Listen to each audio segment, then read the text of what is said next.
Hello students, আশা করি তোমরা সকলে কার্বোহাইড্রেট কমপ্লিট করে ফেলেছ। কার্বোহাইড্রেট পড়া কমপ্লিট হয়ে গেলে তোমরা কিন্তু অবশ্যই পিআইকিউ প্র্যাকটিস করবে। পিআইকিউতে কোনো প্রবলেম হলে তো আমি আছি। তোমরা যদি পিআইকিউটা কমপ্লিট করো তাহলে তোমাদের এক্সামের প্রিপারেশনটা আরও ভালো হবে। তো চলো আজকে শুরু করি। আমরা নেক্সট চ্যাপ্টার অ্যামিনো অ্যাসিড আর পেপটাইড। এখানে আমি পেপটাইডের বেসিকটুকু পড়াবো। নেক্সট ক্লাসে আমি বাকিটা পড়াবো, সাথে যদি পসিবল আমি প্রোটিনও শুরু করে দেব। তো এই অ্যামিনো অ্যাসিড কেন পড়বো আমরা? অ্যামিনো অ্যাসিড হচ্ছে প্রোটিনের বেসিক ইউনিট, বা তোমরা বলতে পারো ফান্ডামেন্টাল ইউনিট। এই অ্যামিনো অ্যাসিডগুলোই পরপর জুড়ে গিয়ে তৈরি করে পেপটাইড। এবার পেপটাইডের সাইজটা বড় হয়ে গেলে, মানে 20 বা 50-এর বেশি হয়ে গেলে আমরা সেটাকে বলি প্রোটিন। প্রোটিনটা বা কেন আমরা পড়বো? প্রোটিনটা পড়বো কারণ আমি কার্বোহাইড্রেট ক্লাসে তোমাদেরকে বলেছিলাম, আমরা যদি আমাদের হিউম্যান বডিকে, বা হিউম্যান বডি যদি না বলে আমরা অন্য কোনো অ্যানিমেলও ভাবি, তো তাদের বডিকে যদি আমরা অ্যানিমাল প্লান্ট সবই বলতে পারো, তাদের বডিকে যদি আমরা ভাবি যে একটা শহর, সেই শহরে কার্বোহাইড্রেট হচ্ছে পাওয়ার প্ল্যান্ট, মানে যে এনার্জি দিচ্ছে। প্রোটিন হচ্ছে সেই শহরে বিল্ডিংস, ওয়ার্কার্স। বিল্ডিংস কি? বিল্ডিংস হচ্ছে আমাদের শরীরে যেমন হেয়ার কি দিয়ে তৈরি হয়? কেরাটিন প্রোটিন দিয়ে। তারপরে কোলাজেন, এইগুলো হচ্ছে প্রোটিন। আবার ওয়ার্কার্স যেগুলো লাইক এনজাইম, যারা রিয়াকশন গুলোকে পরিচালনা করে, সেই এনজাইমগুলো এক একটা প্রোটিন। তো সেই কারণে আমাদের প্রোটিন পড়া, আর প্রোটিন পড়তে গেলে অ্যামিনো অ্যাসিড পেপটাইড পড়তেই হবে। তো শুরু করি আমরা অ্যামিনো অ্যাসিড পড়া। অ্যামিনো অ্যাসিড হচ্ছে একটা অর্গানিক মলিকিউল, যেটা একটা কাইরাল কার্বন অ্যাটমে 4 হাতে 4টে গ্রুপ থাকে। তোমরা কার্বোহাইড্রেটে পড়েছো কাইরাল মলিকিউল কি, 4 হাতে 4টে গ্রুপ। কি কি থাকে অ্যামিনো অ্যাসিডের? যে কার্বন অ্যাটমটা 4 হাতে, একটা বেসিক অ্যামিনো গ্রুপ মানে NH2, একটা অ্যাসিডিক কার্বক্সিল গ্রুপ মানে COOH, একটা ভ্যারিয়েবল আর গ্রুপ যেটা হচ্ছে মানে যেটা চেঞ্জ হয়। তোমাদের 20টা যদি অ্যামিনো অ্যাসিড দেখি আমরা, সেই 20টা অ্যামিনো অ্যাসিডে আলাদা আলাদা সাইড চেন আছে। আর একটা থাকে হচ্ছে হাইড্রোজেন অ্যাটম। 4 হাতে এই 4টা জিনিস নিয়ে হচ্ছে অ্যামিনো অ্যাসিড তৈরি হয়। এই দেখো এখানে আমি ছবিতে দিয়ে দিয়েছি। তো আমরা কি কি বললাম, চলো একটু আমরা কালার করে দেখি। এটা কি? এটা একটা অর্গানিক মলিকিউল। এর কি কি থাকে একটা বলে দিলাম, অ্যামিনো গ্রুপ, একটা থাকে অ্যাসিডিক কার্বক্সিল গ্রুপ, আর একটা থাকে ভ্যারিয়েবল আর গ্রুপ। এই অ্যামিনো অ্যাসিডকে আমরা বলি আলফা অ্যামিনো কার্বক্সিলিক অ্যাসিড। কেন আলফা অ্যামিনো? তোমরা যদি দেখো এই যে COOHটা যে গ্রুপের সাথে যে কার্বন অ্যাটমের সাথে যুক্ত আছে, এই যে কার্বন অ্যাটম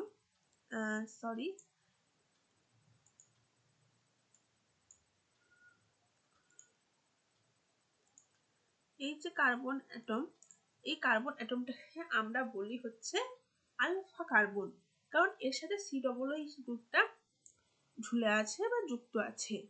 এই কার্বন অ্যাটমের সঙ্গে দেখো তোমরা এই NH2 গ্রুপটা আছে।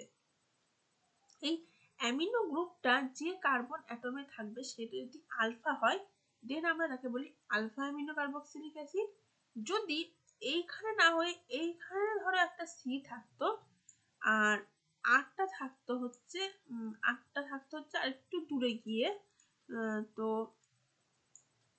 আর NH2 গ্রুপটা যদি এইখানে থাকতো এই জায়গাটায়, দেন আমরা এটাকে বলতাম বিটা অ্যামিনো কার্বক্সিলিক অ্যাসিড। যেহেতু আলফা কার্বনেই আছে অ্যামিনো গ্রুপটা, তো সেই জন্য আমরা এটাকে বলছি আলফা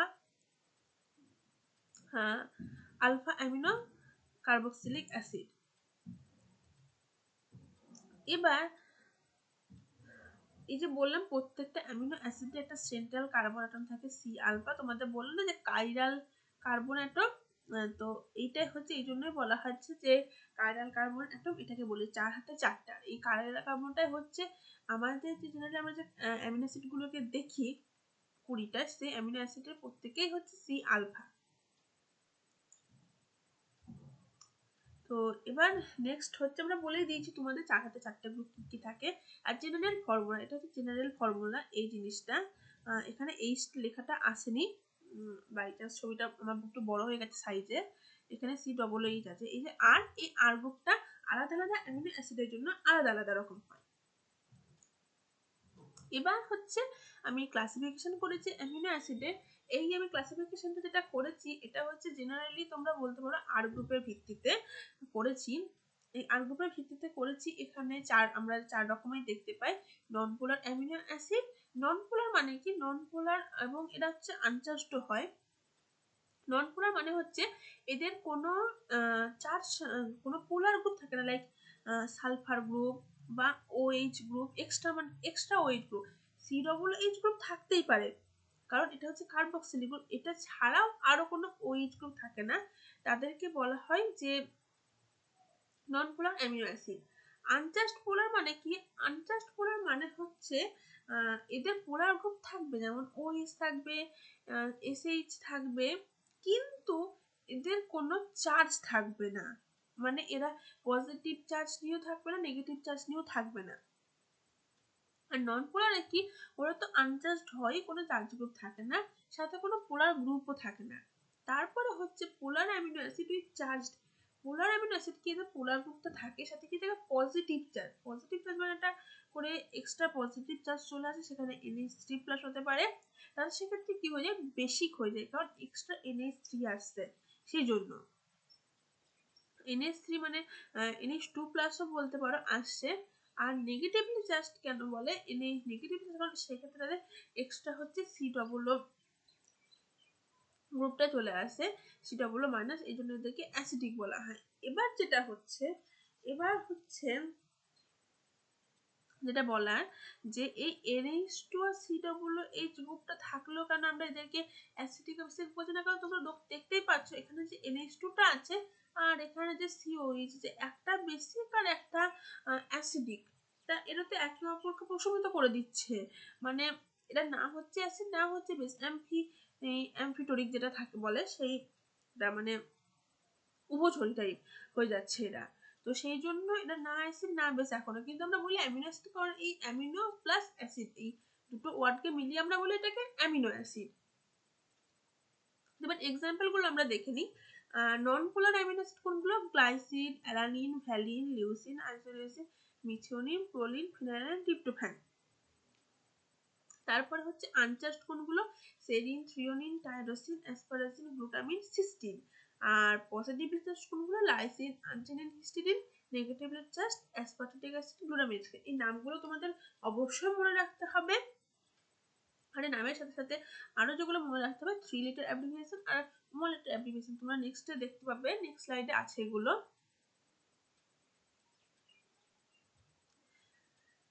এবার আসি আমরা স্ট্রাকচারে। এই স্ট্রাকচার জিনিসটা খুবই দরকার হয়, বিশেষ করে তোমরা পরীক্ষার জন্য, মানে পরীক্ষাতে অনেক সময় ড্র করতে দেয়, তো এগুলো ভালো করে, আর যদি তোমরা কখনো বায়োকেমিস্ট্রি নিয়ে ভাবো যে ফার্দার স্টাডিজ করবে, MSc যাবে, তখনও দরকার হবে এগুলো।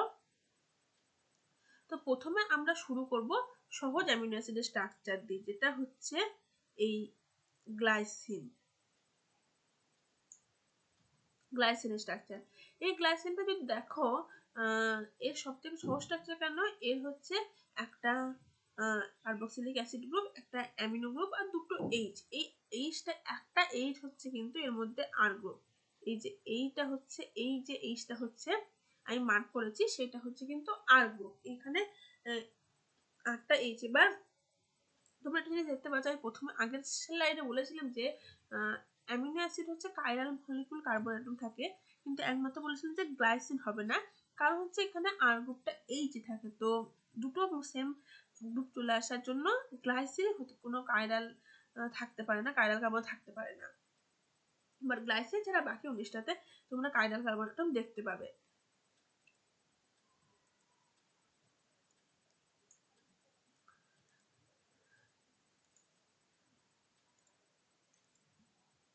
এরপর হচ্ছে অ্যালানিন। অ্যালানিনে কি, অ্যালানিনে তোমরা দেখো এই এইচ এর পরিবর্তে চলে এসেছে CH3 গ্রুপ। এই CH3 গ্রুপ চলে এসে এটা তোমরা দেখতে পাচ্ছ কোনো কিন্তু পোলার গ্রুপ আসেনি, কোনো চার্জও নেই, তো সেখানে নন পোলার আনচার্জ। আর একটা যেটা বলার, এই গ্লাইসিনটা নিয়ে কিন্তু একটা মানে কি হলো বিতর্ক আছে।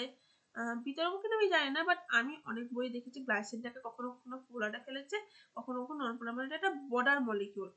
কারণ দেখো এই যে এইচটা, এটা কিন্তু কোনো চার্জও নয়, কোনো নন পোলারও নয়, মানে সেই জন্য এটাকে নিয়ে অনেক সময় বিতর্ক থাকে।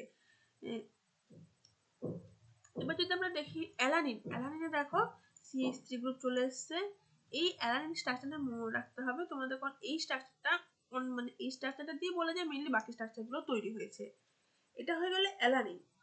এবার তোমরা যদি ভ্যালিন দেখো, ভ্যালিনে কি হচ্ছে, অ্যালানিনের যে CH3টা আছে আরে, এই CH3 থেকে দুটো হাইড্রোজেন বেরিয়ে গিয়ে দুটো CH3 গ্রুপ ঝুলে গেছে। এই যে দেখো দুটো CH3 গ্রুপ ঝুলে গেছে, এটা হয়ে গেল ভ্যালিন। এরপর যদি লিউসিনে দেখি, লিউসিনে কি হয়েছে, একটা এই অ্যালানিনের CH3 থেকে একটা H বেরিয়ে গিয়ে ঢুকেছে কি দেখো এই CH3 গ্রুপটা, এই গ্রুপটা ঢুকেছে। এবার যদি আমরা দেখি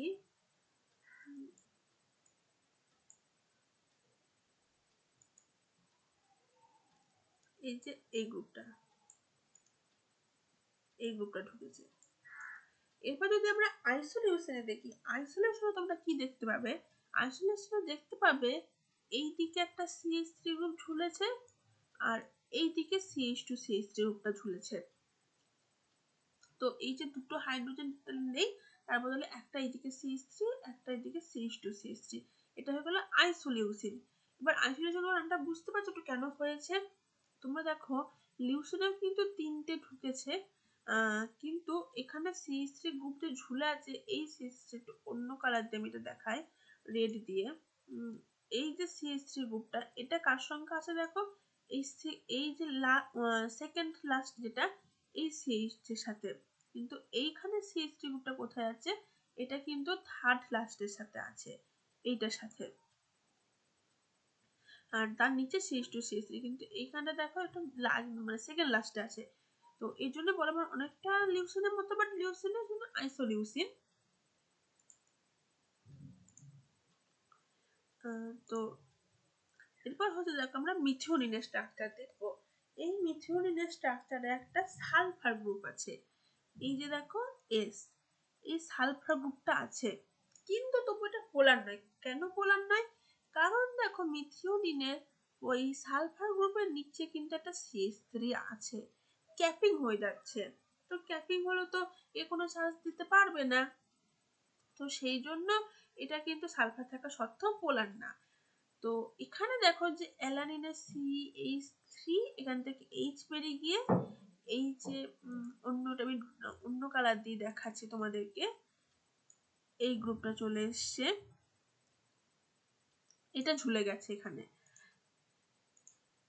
এরপর যদি আমরা দেখি ফিনাইল অ্যালানিন স্ট্রাকচারটা কি, এই ফিনাইল অ্যালানিনটা একটা খুবই ইম্পর্টেন্ট অ্যামিনো অ্যাসিড বলা যায়, কারণ প্রোটিনের তিনটে অ্যামিনো অ্যাসিড খুবই দরকার হয়, সেটা হচ্ছে টাইরোসিন, ট্রিপ্টোফ্যান আর ফিনাইলঅ্যালানিন। এই তিনটে অ্যামিনো অ্যাসিড দরকার হয় স্পেকট্রোফটোমিটারে দেখার জন্য। তো কারণ হচ্ছে এরা ইউভি স্পেকট্রোমিটারে খুবই দরকার হচ্ছে এই তিনটে অ্যামিনো অ্যাসিড, এই তিনটে অ্যামিনো অ্যাসিড দিয়ে প্রোটিনকে ডিটেক্ট করা যায়। প্রোটিন ছাড়াও হচ্ছে তোমরা প্রোটিনকে, হ্যাঁ অ্যামিনো অ্যাসিড তাহলে মিলে আমরা প্রোটিনকে ডিটেক্ট করতে পারবো, কারণ এদের হচ্ছে রিং স্ট্রাকচার আছে, এই রিং স্ট্রাকচারটার জন্য এরা 280 তে মানে ইউভি অ্যাবজর্ব করতে পারে। মানে এবার আমরা অনেক সময় দেখি যে আমরা কোনো ডিএনএ আমরা কি করলাম, ডিএনএ আমরা আইসোলেশন করেছি, ডিএনএ আইসোলেশন তোমরা পরে দেখতে হবে, তোমরা ইউবিএসসি তে করো প্র্যাকটিক্যালটা, তখন কি হয়, তখন কোনো ইমপিউরিফিকেশন আছে কিনা, মানে ডিএনএ আমরা যে ডিএনএটা আসলে অন্য কোনো প্রোটিন মিশে আছে কিনা সেটা আমরা দেখার জন্য তখনও তো তাহলে প্রোটিনকে ডিটেক্ট করতে হবে। তখন আমরা 280 তে আমরা 280 তে আমরা মানে অ্যাবজর্বেন্স দিয়ে দেখি 262/280 করে যে আমরা অনুপাতটা পাই, তাতে যদি দেখি যে 280টা মানে নিচে যদি আমরা দেখি যে সেটা বেশি হয়ে গেছে তাহলে আমরা প্রোটিন মিশে আছে, কিন্তু খুবই কম হয় তাহলে তো জানবো যে পুরো ডিএনএ আছে।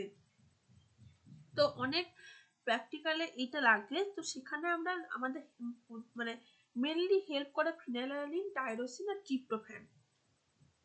এবারে ফিনাইলঅ্যালানিনের স্ট্রাকচারটা আমরা যদি দেখি, ফিনাইলঅ্যালানিনে কি হচ্ছে দেখো, এই CH2 থেকে একটা ফিনাইল রিং ঝুলে গেছে, এখানে কিন্তু ওইটা নেই, শুধু এই বেনজিন রিংটা আছে। এবার হচ্ছে এই জন্য এটা ফিনাইলঅ্যালানিন, কি অ্যালানিনের সঙ্গে ফিনাইল গ্রুপ ঝুলে আছে, তাই ফিনাইলঅ্যালানিন। এরপরে আমরা যদি দেখি ট্রিপ্টোফ্যানের স্ট্রাকচারটা কি, ট্রিপ্টোফ্যানের স্ট্রাকচারে তোমাদের যেটা দেখাবো সেটা হচ্ছে অ্যালানিনের সাথে দেখো এখানে এই যে রিংটা ঢুকে আছে,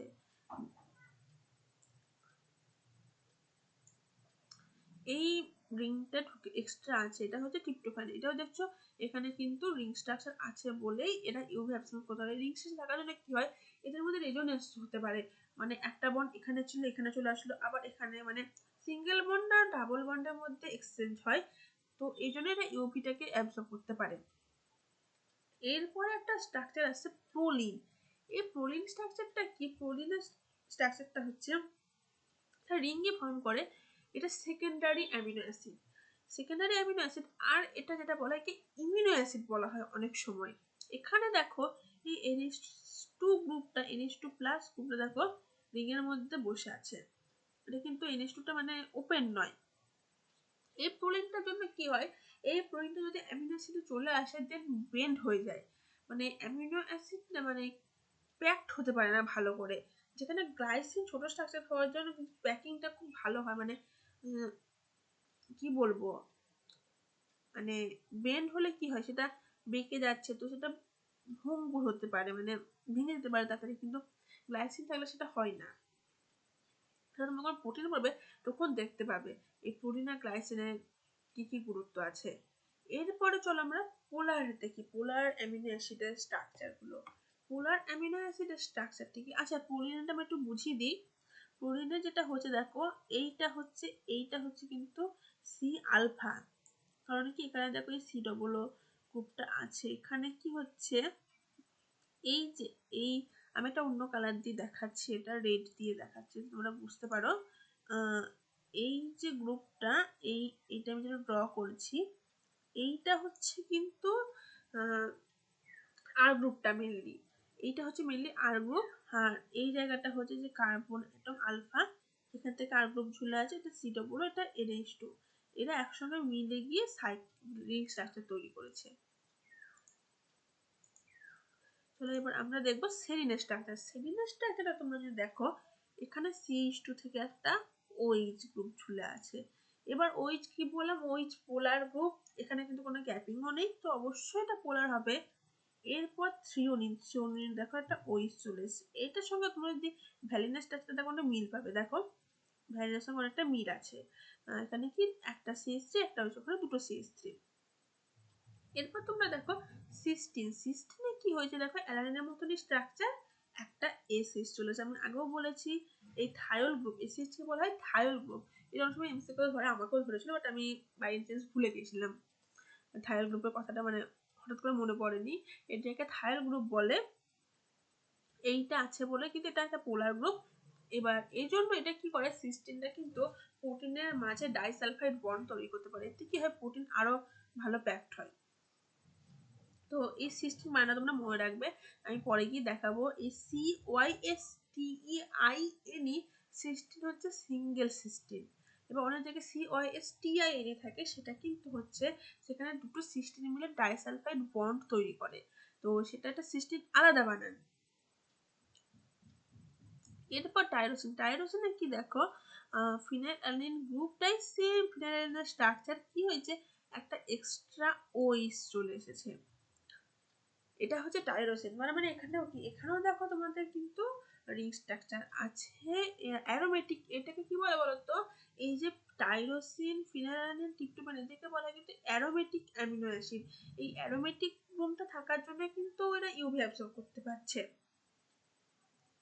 এরপর যদি আমরা অ্যাসপারজিন দেখি, অ্যাসপারজিনে কি হচ্ছে, এই দেখো এই অ্যাসপারজিন থেকেই কিন্তু তৈরি হয় এই অ্যাসপার্টিক অ্যাসিড।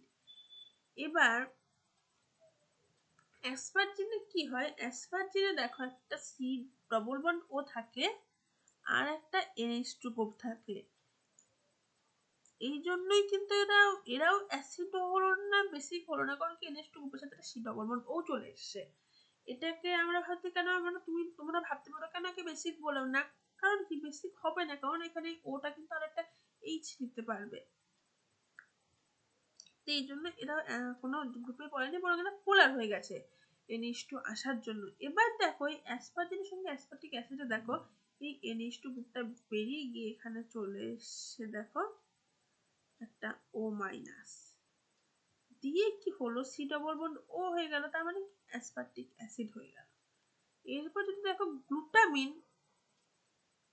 গ্লুটামিনে কি হচ্ছে, গ্লুটামিনে দেখো CH2 C double bond NH2 চলে এসছে। তার মানে কি অ্যাসপারজিনের মতনই স্ট্রাকচার, কিন্তু একটা এক্সট্রা CH2 আছে। এটা হলো গ্লুটামিন। এবার তো গ্লুটামিন থেকে গ্লুটামিক অ্যাসিড দেখি, NH2 টা বেরিয়ে একটা O মাইনাস হয়ে গেছে, দেন এটা হয়ে গেল গ্লুটামিক অ্যাসিড। এটা কি, যেহেতু এক্সট্রা একটা C double bond O minus group আছে দুজনেরই, তাই এরা হচ্ছে অ্যাসিডিক। এরপর আমরা যদি দেখি হচ্ছে বেসিকে 3টে অ্যামিনো অ্যাসিড আছে। এদের স্ট্রাকচারটা একটু বিশাল লম্বা ধরনের স্ট্রাকচার। লাইসিনে কি, লাইসিন দেখো এক্সট্রা 3টে CH2 গ্রুপ সাথে NH3 প্লাস একটা এক্সট্রা NH3 আছে, তার মানে কি অবশ্যই বেসিক হয়ে যাবে এরা। এবার দেখো যদি আমরা আর একটা দেখি আর্জিনিনের কি হচ্ছে, দুটো CH2 একটা NH, CNH2 আবার NH2। এই আর্জিনিনের স্ট্রাকচার হিস্টিডিনের স্ট্রাকচার একটু কঠিন, এটা মনে রাখতে হবে। এখানে কোনো আমি তো কোনো ট্রিক্স বলতে পারবো না, কারণ এটা এই দুটো অ্যামিনো অ্যাসিডের কোনো ট্রিক্স নেই, বাকিগুলো তো মনে রাখা যায়। তো দুটো CH2 NH, CNH2 NH2, দেখো দুটো এক্সট্রা, মানে 3টে অ্যাকচুয়ালি এক্সট্রা NH2, কিন্তু মানে একদম এন্ডে আছে এই NH2 প্লাস এই NH2। তো এটা হচ্ছে তাহলে মানে কি বেসিক হয়ে গেল। এরপর যদি হিস্টিডিন দেখি, হিস্টিডিনের দেখো একটা স্ট্রাকচার আছে, এই যে রিংটা, এখানেও দেখো NH আছে হিস্টিডিন, এটা তার মানে কি বেসিক। এরপর আমরা যাচ্ছি নেক্সট স্লাইডে। এখানে হচ্ছে কি, এখানে আমি নামগুলো দিয়েছি সিস্টেমিক নেম, কিন্তু এটা তোমাদের মনে রাখার খুব একটা দরকার নেই, আসেও না। তোমরা যদি মানে যারা IUPAC নেম বা এগুলো কেমিস্ট্রিটা খুব ভালো করে পড়ো, একটু দেখলে বুঝতে যাবে কোনটা কি অ্যাসিড। মেইনলি তোমাদের এখান থেকে মনে রাখতে হবে 3 লেটার কোড আর 1 লেটার কোড। তো এটার আমি একটু রুলস বলবো। অ্যালানিন দেখো 3 লেটার, এই 3 লেটার কোডগুলো জেনারেলি প্রথম 3টে নাম লেটার দিয়ে তৈরি হয়, দু একটা হয়তো চেঞ্জ আছে দেখতে পাবে। দেখো 3 লেটার অ্যামিনো অ্যাসিডে অ্যালা, তারপরে হচ্ছে লিউসিনের লিউ, ভ্যালিনের ভ্যাল।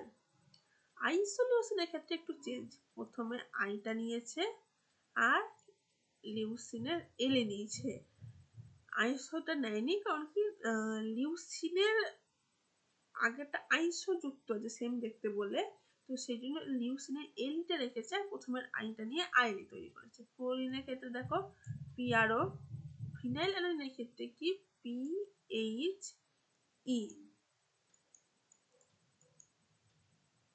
তারপর ট্রিপ্টোফ্যানের ক্ষেত্রে দেখো TRP, এখানে ওয়াইটা নেয়নি, TRP নিয়েছে, TRP। এবার মিথিওনিনের ক্ষেত্রে দেখো তোমরা MET নিয়েছে, গ্লাইসিনের ক্ষেত্রে দেখো GLY নিয়েছে, সেরিনের ক্ষেত্রে দেখো ACR নিয়েছে, থ্রিওনিনের ক্ষেত্রে দেখবে THR নিয়েছে, টাইরোসিনের ক্ষেত্রে দেখো TYR নিয়েছে, অ্যাসপারজিনের ক্ষেত্রে ASPটা নেয়নি। কেন?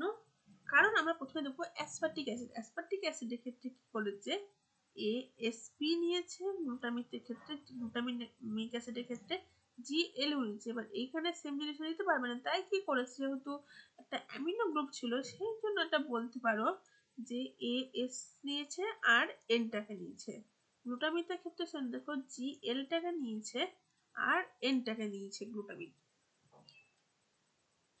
এবার সিস্টিনে কি নিয়েছে, CYS নিয়েছে, লাইসিনের ক্ষেত্রে LYS নিয়েছে, আর্জিনিনের ক্ষেত্রে দেখো ARG নিয়েছে, হিস্টিডিনের ক্ষেত্রে HIS নিয়েছে। এবার আমার এগুলো কিন্তু মুখস্থ হয়ে গেছে, তো আমি পড়েছি অনেকদিন ধরে, তো তোমাদের দেখে মুখস্থ হয়ে যাবে করতে করতে। এবার 1 লিটার করে, যেটা একটু জেনারেলি গন্ডগোল হয়ে যায়, কিন্তু প্র্যাকটিস করতে থাকলে হয়ে যাবে। অ্যালানিনের ক্ষেত্রে দেখো নিচে আমি এটা রেড দিয়ে দেখাচ্ছি, একটু সবগুলো রেড দিয়ে দেখানো যাবে না কারণ সবগুলোতে নেই লেটারের মধ্যে।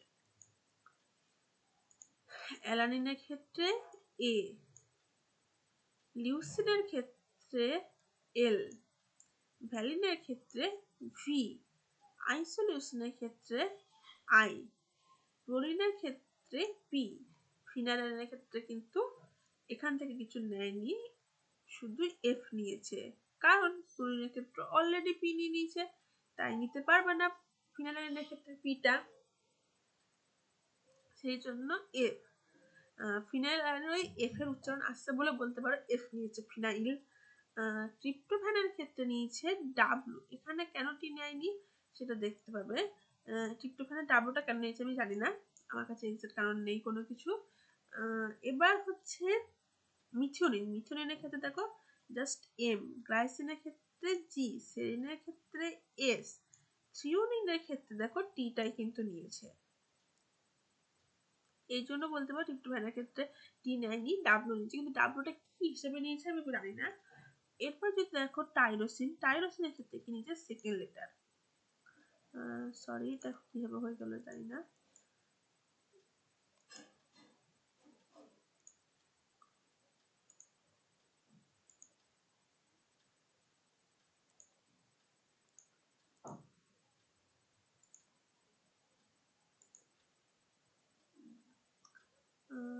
টাইরোসিনের ক্ষেত্রে হচ্ছে ওয়াইটাকে নিয়েছে,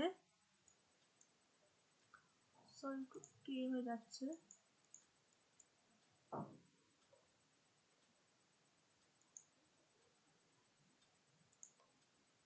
ওয়াইটাকে নিয়েছে, সরি। অ্যাসপারজিনের ক্ষেত্রে নিয়েছে হচ্ছে এনটাকে। এবার গ্লুটামিনের ক্ষেত্রে নিয়েছে দেখো কিউ নিয়েছে, এবার কিউটা কেন নিয়েছে আমি জানি না, আমাদেরকে ম্যামরাও বলেনি আমাদের, তো এই জন্য কিউ নিয়েছে। এবার সিস্টিনের ক্ষেত্রে তোমরা দেখতে পারো নিয়েছে হচ্ছে সি। অ্যাসপারটিক অ্যাসিডের ক্ষেত্রে নিয়েছে, এই অ্যাসপারটিক অ্যাসিড আর গ্লুটামিক অ্যাসিডের একটা মনে রাখার সহজ উপায় হচ্ছে, তোমরা দেখেছো অ্যাসপারটিক অ্যাসিডের স্ট্রাকচারটা কিন্তু গ্লুটামিক অ্যাসিডের থেকে ছোট, দেখো এখানে অ্যাসপারটিক অ্যাসিডের স্ট্রাকচারটা কিন্তু গ্লুটামিকের থেকে ছোট, তো তোমরা মনে রাখবে দুটো অ্যাসিডের নাম কিন্তু লেটার ডি আর ই দিয়ে, অ্যাসপারটিক অ্যাসিডের ক্ষেত্রে ডি আর যেটা বড় সেটা কিন্তু ই। এরপর যদি লাইসিন দেখো, লাইসিনে কিন্তু নিয়েছে কে, এলটা নেয়নি কারণ তোমরা বলেছি লিউসিনে। আর্জিনিনের ক্ষেত্রে নিয়েছে সেকেন্ড লেটারটা আর, আর হিস্টিডিনের ক্ষেত্রে কিন্তু এইচটাই নিয়েছে। এবার আমি টাইরোসিনটা একটু ঠিক করতে পারছি না, তোমরা একটু তাহলে স্ক্রিনশট নিয়ে নিতে পারতে। অ্যাসপারজিন টাইরোসিনের ক্ষেত্রে ওয়াই। এবার দেখো আমি তোমাদেরকে মার্ক করে দিয়েছি, তোমরা চাইলে একটু স্ক্রিনশটটা তুলে নিতে পারো, এটা যে এটা মনে রাখার মোটামুটি সহজ উপায়। আমি একটু সাইজে ছোট করে দিচ্ছি, তোমরা স্ক্রিনশটটা নিতে পারো, তো তোমরা একটু স্ক্রিনশটটা নিয়ে নিতে পারো, এটা একটু মনে রাখার একটা সহজ উপায়। সব ক্ষেত্রে এটা হবে না, সবগুলো অ্যামিনো অ্যাসিডের ক্ষেত্রে না, কিন্তু কিছু কিছু ক্ষেত্রে মনে রাখতে পারো, যেগুলো আলাদা সেগুলো আমি এইদিকে মার্ক করে দিয়েছি।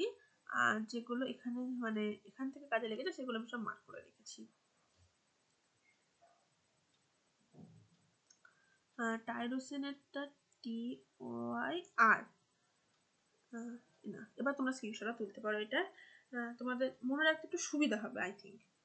এরপর হয়ে গেছে আশা করি স্ক্রিনশট তোলা। এবার চলো নেক্সট স্লাইডে যাই। নেক্সট স্লাইডে আমি একটু আস্তে আস্তে পড়াচ্ছি। আগের ক্লাসে আমি একটু খুবই স্পিডে পড়িয়ে ফেলেছি, স্টুডেন্টদের একটু প্রবলেম হয়েছে আমি বুঝতে পেরেছি। এবার চলো classification of amino acid. Classification of amino অ্যাসিডের ক্ষেত্রে অ্যামিনো বলেছি যে অ্যামিনো অ্যাসিড দুটো গ্রুপ থাকে, একটা অ্যামিনো গ্রুপ, একটা কার্বক্সিল গ্রুপ। এরপর যদি তোমরা দেখো যে অ্যামিনো গ্রুপের পজিশনের উপরে যদি আমরা দেখি সেক্ষেত্রে কি হচ্ছে, আলফা অ্যামিনো অ্যাসিড যেটা বলেছি আমি কি বলেছি সেটা হচ্ছে COOH যে কার্বনের সাথে আছে সেই কার্বনের সঙ্গে যদি NH2 থাকে সেটা আলফা। দেখো এইখানে যদি আমি স্ট্রাকচারটা দিয়েছি, এই যে COOH এটা দেখো কার সঙ্গে আছে, এই কার্বনটার সঙ্গে কিন্তু NH2 গ্রুপটা আছে। দেন এটা কি আলফার সাথে যেহেতু আছে NH2 তাই এটা আলফা অ্যামিনো অ্যাসিড। এরপর যদি দেখো যে COOH গ্রুপের এইটা আলফা, এইটা বিটা, এই যে এইটা বিটা, এর সঙ্গে NH2 আছে, দেন এটা কি বিটা অ্যামিনো অ্যাসিড। এরপর যদি তোমরা দেখো যে গামা অ্যামিনো অ্যাসিড, গামাটা দেখো এইটা আলফা কার্বন, এটা বিটা কার্বন, এটা গামা কার্বন, এর সঙ্গে NH2 আছে। দেন কি, দেন এটা হচ্ছে কি beta amino gamma amino acid. এই যে দেখো আমি এখানে লিখে দিয়েছি NH2 আলফা কার্বনে, বিটা অ্যামিনো অ্যাসিডের ক্ষেত্রে NH2 বিটা কার্বনে, আর হচ্ছে গামা অ্যামিনো অ্যাসিডের ক্ষেত্রে NH2 টা গামাতে। এবার এক্সাম্পল তোমরা আলফা সবাই বলতে পারবে কারণ ওই যে 19টা অ্যামিনো অ্যাসিড থেকে সবই আছে সেগুলো। এবার যদি আমরা বিটা দেখি 3 অ্যামিনো প্রোপিওনিক অ্যাসিড, এটার নামকরণটা একটু IUPAC নামকরণ আমাদের সিস্টেমিক নাম। দেখো 3 অ্যামিনো প্রোপিওনিক কেন বলেছে, যদি দেখি আমরা প্রোপিওনিক মানে কি, দেখো 3টে কার্বন অ্যাটম আছে তাই এটা প্রোপিওনিক বলে সবাই জানে। এবার এই যে 3 নম্বরের কার্বনের সঙ্গে অ্যামিনো গ্রুপ আছে তাই 3 অ্যামিনো প্রোপিওনিক অ্যাসিড, তাই এটা 3 amino propionic acid. IUPAC naming system সম্বন্ধে একটা আইডিয়া আছে, তারা এটা ভালো বুঝতে পারবে। আর সেম ভাবে দেখো 4 অ্যামিনো বিউটানোইক অ্যাসিড, কিন্তু সেম দেখো 4টে কার্বন অ্যাটম আছে তাই বিউটানোইক বলেছে এখানে।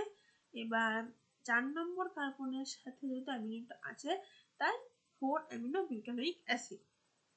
এটা অ্যাকচুয়ালি ইজি জিনিস এগুলো। এবারে বেসিকগুলো একটু তৈরি হয়ে থাকলে তোমাদের ইন ফিউচার সুবিধা হবে। এরপর কি হচ্ছে, অ্যামিনো অ্যাসিডের নামটা হচ্ছে অ্যামিনো গ্রুপের পজিশন অনুযায়ী হয়েছে এটা এখানে। এরপর 20 amino acid call standard amino acid. এই যে বললাম 20টা অ্যামিনো অ্যাসিড, এগুলোকে বলে স্ট্যান্ডার্ড অ্যামিনো অ্যাসিড কারণ এগুলো হচ্ছে প্রোটিন তৈরি করতে কাজে লাগে। আর এই 20টা অ্যামিনো অ্যাসিডই কিন্তু আমরা নেচার থেকে পেয়ে যাই। এবার কিছু সময় হয় যে নেচার থেকে পেলেও সেগুলো কম পরিমাণে পাওয়া যায়, তার উপর ডিফারেন্ট করে এসেন্সিয়াল আর নন এসেন্সিয়াল অ্যামিনো অ্যাসিডও বলা হয় কিছু অ্যামিনো অ্যাসিডকে, সেগুলো আমি দেখাবো। এবার আর্ম গ্রুপের উপরে প্রথম স্লাইডে দেখিয়ে দিয়েছিলাম, আর্ম গ্রুপের উপর ডিপেন্ড করে মানে নন পোলার নিউট্রাল মানে যেটা নন পোলার বলেছিলাম যে আনচার্জ নন পোলার, নিউট্রাল মানে যেটা হচ্ছে শুধু আনচার্জ কিন্তু পোলার আর গ্রুপ আছে, আর পজিটিভলি চার্জড নেগেটিভলি চার্জড। এরপর আমরা কি ক্যারেক্টারিস্টিক্স দেখবো অ্যামিনো অ্যাসিডের, যে নন পোলার অ্যামিনো অ্যাসিড মানে যেটা হচ্ছে কোনো চার্জ নেই কিংবা নন পোলারও, সেটা অ্যালানিন। প্রথমে গ্লাইসিনটা কি সিম্পলেস্ট অ্যামিনো অ্যাসিড, কাইরাল নয়, small size, allow to tight packing. বলে না যে টাইটলি প্যাক করতে হেল্প করে, ছোট সাইজ টাইটলি প্যাক হবে। এবার আমি দেখো এখানে আমি একটা লাইন লিখে দিয়েছি, sometimes it can be classified as uncharged polar amino acid. এবার দেখো এই রূপে পরিবর্তন তো কোনটা পোলার রূপে থাকতে পারতো, সেই জন্য এটাকে বলা হয় যে মানে CH2OH থাকতে পারতো, এই জন্য এটাকে বলা হয় অনেক সময় আনজাস্ট পোলার আর গ্রুপ। মানে অনেক বইতে আছে এটা এইভাবে, অনেক বইতে এটা এখানে দিয়েছে। আর একটা আমি এখানে কথা বলে দিতে চাই যে তোমাদের যদি মনে হয় কারোর কারোর যে ভয়েট আর লিনিঞ্জার বই দুটোকে খুব টাফ লাগছে, আমি পার্সোনালি খুব ভয়েট পছন্দ করি। কারণ ভয়েটে আমার মনে হয় যে একটা এক্সাম ওরিয়েন্টেড লেখাটা আছে, আর লেনিঞ্জারে মনে হয় যে মানে একদম গদের লিখে রেখেছে, মানে খালি লেখা আর লেখা। তো এই জন্য এবার হ্যাঁ, যাদের একটু ইংলিশে প্রবলেম হয় বা শুরু করেছে, তাদের কাছে লিনিঞ্জাটা একটু সহজ মনে হয় ভয়টার তুলনায়। আমার পার্সোনালি ভয়টা খুব পছন্দের। এবার এগুলো ছাড়া যদি মনে হয় এগুলো তো খুব পড়তে সমস্যা হচ্ছে, দেন একটা ইজি বই ইন্ডিয়ান রাইটারের, সেটা হচ্ছে ডি দাস, মানে দেবজ্যোতি দাসের একটা বায়োকেমিস্ট্রি বই হয়, সেটা খুবই ইজি, খুবই সহজভাবে লেখা। তো তোমরা সেটা দিয়ে শুরু করতে পারো। কারণ অনেকে হয় যে সবাই তো ইংলিশ ব্যাকগ্রাউন্ডের হয় না, ইংলিশ মিডিয়াম, আমিও ইংলিশ মিডিয়াম ব্যাকগ্রাউন্ডের নই। তো তাদের একটু ইংলিশে আসতে প্রবলেম হবে, মানে এইচএস থেকে বিএসসি একটু প্রবলেমেটিক হয় এটা। তো সেক্ষেত্রে তোমরা ডি দাসটা দিয়ে শুরু করতে পারো, আস্তে আস্তে ইংলিশ ওয়ার্ডগুলোর সঙ্গে তোমরা কমফোর্টেবল হতে হতে দেখবে তোমাদের আর কিছু মনে হয় না। তো আমি বলতে নোটটা আমি কিন্তু সোজাভাবে লিখেছি, বিশেষ করে স্লাইডে তো আরো সোজা করে লেখা আছে, আমার ওই নোটটা দেখো সহজভাবে আছে। এবার এগুলোর মধ্যে আস্তে আস্তে প্রবলেমটা সলভ হয়ে যাবে। একটু ফার্স্ট সেমিস্টার একটু সমস্যা হয়, সেকেন্ড সেমিস্টার হয়, থার্ড সেমিস্টার থেকে ইজি হয়ে যায়, আর কিছু মনে হয় না। তো তোমাদের পরে দেখবে ইংলিশটা সুবিধা হচ্ছে, কারণ ইংলিশে শর্ট করে লেখা যায়। তো চলো আবার পড়াতে ফিরে আসা যাক। অ্যালানিন, অ্যালানিনটা হচ্ছে কি, এটা একটা one of the list hydrophobic, মানে হচ্ছে নন পোলার, কারণ গ্লাইসিনের পরে এটা বলা যায় অ্যালিফ্যাটিক সাইটিং। অ্যালিফ্যাটিক কেন, এই যে CH3, তোমরা তো কেমিস্ট্রি সম্বন্ধে আইডিয়া থাকলে জানবে অ্যালিফ্যাটিক চেনগুলো, অ্যালিফ্যাটিক কাকে বলা হয় যে CH3, সেই জন্য এটা অ্যালিফ্যাটিক সাইড চেন বলা হচ্ছে। এটা বর্ডার লাইন নন পোলারেই পড়ে, মানে আনচার্জের সঙ্গে বর্ডার লাইনে থাকে এটা, গ্লাইসিন অ্যালানিন। এবার হচ্ছে ভ্যালিন, ভ্যালিনের ক্ষেত্রে কি, ভ্যালিনের ক্ষেত্রে তোমরা দেখতে পাবে স্ট্রাকচারটা দেখলেই, এখানে দেখো ভ্যালিনের স্ট্রাকচারে কি হয়েছে, তিনটে মানে যে চলে এসছে অ্যালিফ্যাটিক, মানে CH3 চলে এসছে। তো অবশ্যই এটা বর্ডার লাইনে থাকবে না, এটা কি পুরো হাইড্রোফোবিক হয়ে যাবে। এটা কি, এটা দেন হচ্ছে হাইড্রোফোবিক। আমি একটু প্রথম তো এই জন্য মার্কগুলো করছি, একটু গন্ডগোল হচ্ছে, টাইম লাগছে, আর তোমাদের সুবিধার জন্য আমি এটা করছি, একটু টাইম লাগবে এটা আমার কমফোর্টেবল হতে।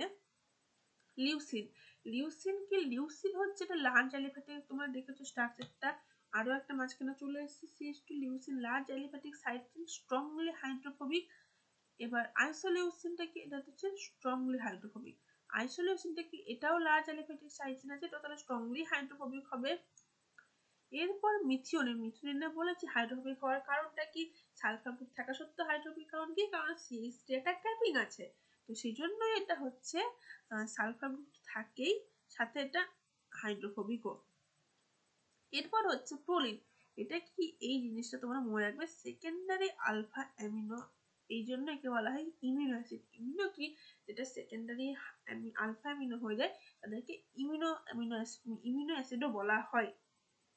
এটা রিং স্ট্রাকচার, তোমরা দেখিয়েছো রিং স্ট্রাকচার কি করে বেন্ড আর রিজিডিটিতে হেল্প করে, বেন্ড হয়ে যায়। মানে দেখো তোমাদের যে আমরা কি দেখি অ্যামিনো অ্যাসিডের স্ট্রাকচার গুলো কিরকম, যে CONH2 আবার এখানে CONH2 এইভাবে চলে আসবে যখন প্রোটিন তৈরি হবে। এই যে ধরো দেখাচ্ছে কিভাবে, এই যে এখানে শুরু হচ্ছে CONH2, না এদিকে NH2, এদিকে COOH, আবার এখানে NH2 COOH, এইভাবে থাকে, আবার NH2 COOH। এবার যদি ওখানে প্রোলিন চলে আসে, প্রোলিনে কি হয়েছে, NH2 গুলো তোমরা দেখেছো ওটা রিংয়ের মধ্যে ঢুকেছে, তো কি হবে, তোমাদের একটা ধরো একটা প্রোটিন স্ট্রাকচার আসছে, এখানে মাঝখানে হঠাৎ করে প্রোলিন চলে এলো, তখন কি হবে, স্ট্রাকচারটা এরকম বেন্ড হয়ে যাবে প্রোটিনের। তো সেই জন্যই এটা বেন্ড তৈরি করে, টাইটলি প্যাকিং একটু প্রবলেম হয় সেক্ষেত্রে। এই যে ট্রিপ্টোফ্যান, ট্রিপ্টোফ্যানে কি হয়েছে, অ্যারোমেটিক ইন্ডোল রিং স্ট্রাকচার চলে এসেছে ট্রিপ্টোফ্যানের ক্ষেত্রে। এই যে স্ট্রাকচারটা, এই স্ট্রাকচারটাকে বলা হয় ইন্ডোল রিং স্ট্রাকচার। এবার হচ্ছে এবারে দেখো ওই স্ট্রাকচার থাকার জন্য কি হচ্ছে, ওদের মধ্যে রেজোনেন্স হতে পারে, সেজন্য ইউভি লাইট অ্যাবজর্ব করতে পারে। ফিনাইল অ্যালানিন কি, ওদের ফিনাইল রিং আছে একটা বেঞ্জিনিং এর মতন দেখতে, সেই জন্য এদের কি করে ইউভি অ্যাবজর্ব করতে পারে 260 তে। অনেক জায়গায় 260 থাকে, অনেক জায়গায় 256 থাকে, তো এটা ভ্যারি করে, বাট ওই রেঞ্জেই করে। এবার হচ্ছে আনজাস্ট পোলার আর গ্রুপ। আনজাস্ট পোলার কি, এখানে অ্যালিফ্যাটিক ওএইচ গ্রুপ থাকে, থ্রিওডিনেরও অ্যালিফ্যাটিক ওএইচ গ্রুপ থাকে, সিস্টিনায় বলে যে থায়োল গ্রুপ থাকে।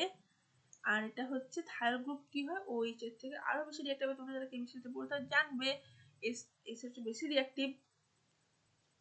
এরপর টাইরোসিন। টাইরোসিন কিছু তোমরা দেখিয়েছি যে একটা ওএইচ ঝুলে থাকে, ফিনাইলালানিনের নিচে আর একটা ওএইচ ঝুলে যায়, টাইরোসিন হয়ে যায় ফেনোলিক ওএইচ। এবার হচ্ছে অ্যাসপারজিনকে আমি দেখিয়েছি, অ্যামাইড থাকে, NH2 চলে আসে, এটাতেও চলে আসে লাইসিন। এই যে অ্যাসপারটেট, এই অ্যামিনো অ্যাসিড, আমরা ধরো কোনো অ্যাসিডকে বলি না, আমরা ধরো যে অ্যাসপারটিক অ্যাসিড, এটাকে আমরা টেট মানে লাস্টে অ্যাসিড ওয়ার্ডটা না লিখে টেট লিখে দিতে পারি, অ্যাসপারটেট, গ্লুটামেট। এবার হচ্ছে পজিটিভলি জাস্ট বেসিক আর গ্রুপ লাইসিন। লাইসিনে কি হচ্ছে, এর যে হচ্ছে এই অ্যামিনোটা চলে আসছে, তোমরা দেখতে পারবে যে এপসাইলন বলে ওটাকে, এটা অনেক সময় এই দেখো 1 নম্বর মানে আলফা বিটা গামা আমরা তো জানি। এরপর এইটাকে বলা হয় এপসাইলন। তো এপসাইলন অ্যামিনো কার্বন, তো এখানে চলে এসেছে অ্যামিনো গ্রুপটা, এটা স্ট্রংলি বেসিক হয় 7.4। এরপর দেখতে পাবে হচ্ছে আর্জিনিন, গুয়ানিডিনও গ্রুপ থাকে। গুয়ানিডিন তোমাদের এই যে আর্জিনিনে এই যে গ্রুপটাকে, এই গ্রুপটাকে বলা হয় গুয়ানিডিনো গ্রুপ, এটা আর্জিনিনে থাকে। এবার এরাও কিন্তু, এরা কি হয়, এরা হচ্ছে ফিজিওলজিক্যাল পি মানে 7.4 এ এরা কিন্তু পজিটিভলি চার্জ থাকে। এবার ইমিডাজোল রিং, হিস্টিডিনে কি, হিস্টিডিনে হচ্ছে ইমিডাজোল রিং থাকে। আর একটা আমি কি বলেছিলাম, এখানে হচ্ছে ইমিডাজোল রিং, এই যে এই রিংটাকে বলা হয় ইমিডাজোল রিং, এই রিংটাকে ইমিডাজোল রিং। হিস্টিডিনটা কিন্তু বাফার হিসেবে কাজ করতে পারে ফিজিওলজিক্যাল পিএইচ এ, এই যে দেখো ফিজিওলজিক্যাল পিএইচ এ এরা বাফার হিসেবে কাজ করতে পারে। এরপর আমরা যদি দেখি আরেকটা জিনিস, যেটা অ্যাসপারটেট, এটা কি বলেছিলাম যে নেগেটিভলি চার্জ ফিজিওলজিক্যাল পিএইচ। তার মানে এখানে দেখো ফিজিওলজিক্যাল পিএইচ এর আমরা তিনটা অ্যামিনো অ্যাসিড তিনটে জিনিস দেখলাম। একটা হচ্ছে হিস্টিডিন কি বাফার হিসেবে কাজ করতে পারে, অ্যাসপারটেট নেগেটিভ চার্জ থাকে, আর একটা হচ্ছে এ থাকে আর্জিনিন থাকে হচ্ছে পজিটিভলি চার্জড। এরপর যদি আমরা দেখি যে গ্লুটামেট, এটাও কি নেগেটিভলি চার্জ, অবশ্যই নেগেটিভ থাকবে কারণ অ্যাসিডেরা, আর proton acceptance important in proteins. এরপর দেখো হাইড্রোফোবিক সাইড চেন গুলো কি করে অ্যামিনো অ্যাসিডের, এরা ক্লাস্টার হয়ে যায় একসাথে, দিয়ে হাইড্রোফোবিক এফেক্ট দেয়, যেটা কি করে, যেটা প্রোটিন স্ট্রাকচারকে স্টেবিলাইজ করে। এরপর হ্যাঁ, এবার দেখো আমরা কটা রিং, আমরা কি কি রিং স্ট্রাকচার শিখলাম, একটা অ্যারোমেটিক রিং যেটা সবার জন্য, একটা হচ্ছে ইনডোর রিং যেটা ট্রিপ্টোফ্যানে থাকে, আর একটা কি জানলাম, ইমিডাজোল রিং। এবার আমি মেবি ইমিডাজোল রিং এর স্ট্রাকচারটা দিয়েছি, এই দেখো এইটা হচ্ছে ইমিডাজোলিয়াম ক্যাটন। এবার এই রিংটাই দেখো অ্যামিনো অ্যাসিডে আছে দুটো NH দেখো রিং এর মধ্যে, এই জন্য ইমিডাজোল রিং বলছে এটাকে। এবার হচ্ছে চলো আমরা যে তোমাদের সেল প্রথম থেকে বলেছি সিস্টিন, সিস্টিন দুটো সিস্টিন মিলে হচ্ছে ডাইসালফাইড বন্ড তৈরি করে, বা ডাইসালফাইড বন্ড তৈরি করে এরা কি করে সিস্টিন স্ট্রাকচার তৈরি করে। এই যে এই বন্ডটা, এই বন্ডটাকে বলা হয় হচ্ছে ডাইসালফাইড বন্ড। এই যে দুটো SH গ্রুপ আছে, এই দুটো SH গ্রুপ থেকে দেখো 2H বেরিয়ে গেছে, 2H বেরিয়ে গিয়ে কি হয়েছে, আমি যদি ড্র করি, এই যে দেখো এদের মধ্যে কি হয়েছে, বন্ড তৈরি হয়ে গেছে। এই বন্ড তৈরি হয়ে কি হয়েছে দেখো, ঘুরে গেছে পুরো। দেখো এই যে CH2 গ্রুপটা, এখান থেকে এই CH2 গ্রুপটা বলতে পারো, এই CH2 গ্রুপটা হয়েছে এই যে এখানে হেবে উল্টো দিক হয়ে গেছে, দিয়ে ডাইসালফাইড বন্ডটা তৈরি করেছে। এবার হচ্ছে এসেনশিয়াল অ্যামিনো অ্যাসিড। তোমাদের বললাম না যে নেচার থেকে কিন্তু 20টা অ্যামিনো অ্যাসিডই পাওয়া যায়, কিন্তু তার মধ্যে কিছু এসেনশিয়াল থাকে। এসেনশিয়াল মানে কি, এরা হচ্ছে আমাদের বডিতে তৈরি হতে পারে না, মানে এরা কিন্তু নেচারে পাওয়া যায় কিন্তু আমাদের বডি তৈরি হতে পারে না, মানে অন্য জায়গায় পাওয়া যায়, গাছে টাছে সেসব থেকে বলতে পারে পাওয়া যেতে পারে, বা কোনো মিট অন্যান্য অ্যানিমালে পাওয়া যেতে পারে, হিউম্যানে পাওয়া যায় না, মানে র্যাটে পাওয়া যেতে পারে। তো এই এই অ্যামিনো অ্যাসিডগুলো কোনগুলো?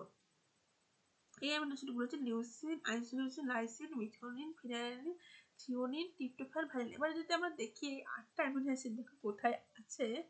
8টা অ্যামিনো অ্যাসিড আছে এই দেখো এইখানে লিউসিন, আইসোলিউসিন, আমি একটু অন্য কালার দিয়ে এগুলো তোমাদের মার্ক করে দিই, তোমাদের বুঝতে সুবিধা হবে। Leucine, isoleucine, lysine, valine, methionine, phenylalanine, methionine আর হচ্ছে ফিনাইল অ্যালানিন, আর আছে threonine, tryptophan, valine, threonine, tryptophan, threonine আর হচ্ছে ভ্যালিন, ভ্যালিন দিয়ে দিয়েছি। এবার দেখো ম্যাক্সিমামই কিন্তু দেখো নন পোলার থেকে এসেছে, নন পোলার আয়ন গ্রুপ থেকে। একটা এসেছে আনচার্জড, একটা এসেছে পজিটিভলি চার্জ থেকে।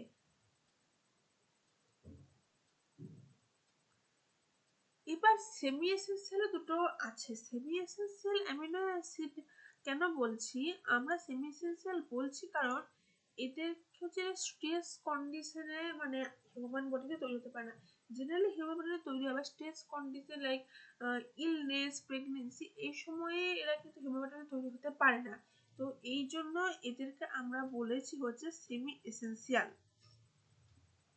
এরপর তোমরা এটা কিন্তু স্ক্রিনশট তুলে নিতে পারো, তোমাদের চোখে পড়বে সবসময় যখন পড়তে যাবে। এরপর আমি দেখো এখানে পড়িয়েছি কিছু স্ট্রাকচার ফোর হাই, এগুলো কি বলতো নন স্ট্যান্ডার্ড অ্যামিনো অ্যাসিড বা রেয়ার, এগুলো আছে কিন্তু মানে রেয়ার, পাওয়া যায় না। এটা কখনো কখনো কিছু প্রোটিনের মাঝে পাওয়া যায়। এবার হচ্ছে কি ফোর হাইড্রক্সি প্রোলিন, প্রথমটা ফোর হাইড্রক্সি প্রোলিন, এটা কিন্তু প্রোলিনের স্ট্রাকচার দেখতেই পাচ্ছ, এই যে NH গ্রুপ আছে, এটা হচ্ছে আলফা কার্বন অ্যাটম। এবার কি হয়েছে, এর 4 নম্বরে আছে কি হাইড্রো গ্রুপ। এই যে দেখো এটা 1 নম্বর, 2 নম্বর, 3 নম্বর, 4 নম্বর, এই 4 নম্বরে দেখো ওইসটা আছে। কি হচ্ছে 4 হাইড্রক্সি, 4 নম্বরে আছে তাই 4 প্রোলিন। এবার এটা কোথায় পাওয়া যায়, কি থেকে, এটা কিন্তু প্রোলিন থেকেই তৈরি হয়, প্রোলিন থেকেই তৈরি হয়। এটা পাওয়া যায় collagen, plant cell wall, connective টিস্যুতে। এবার 5 hydroxy proline, 5 hydroxy lysine. Lysine মানে কি, লাইসিনের 5 নম্বর কার্বন অ্যাটমে একটা হাইড্রোগ্রুপ জল থেকে হয়ে যাবে।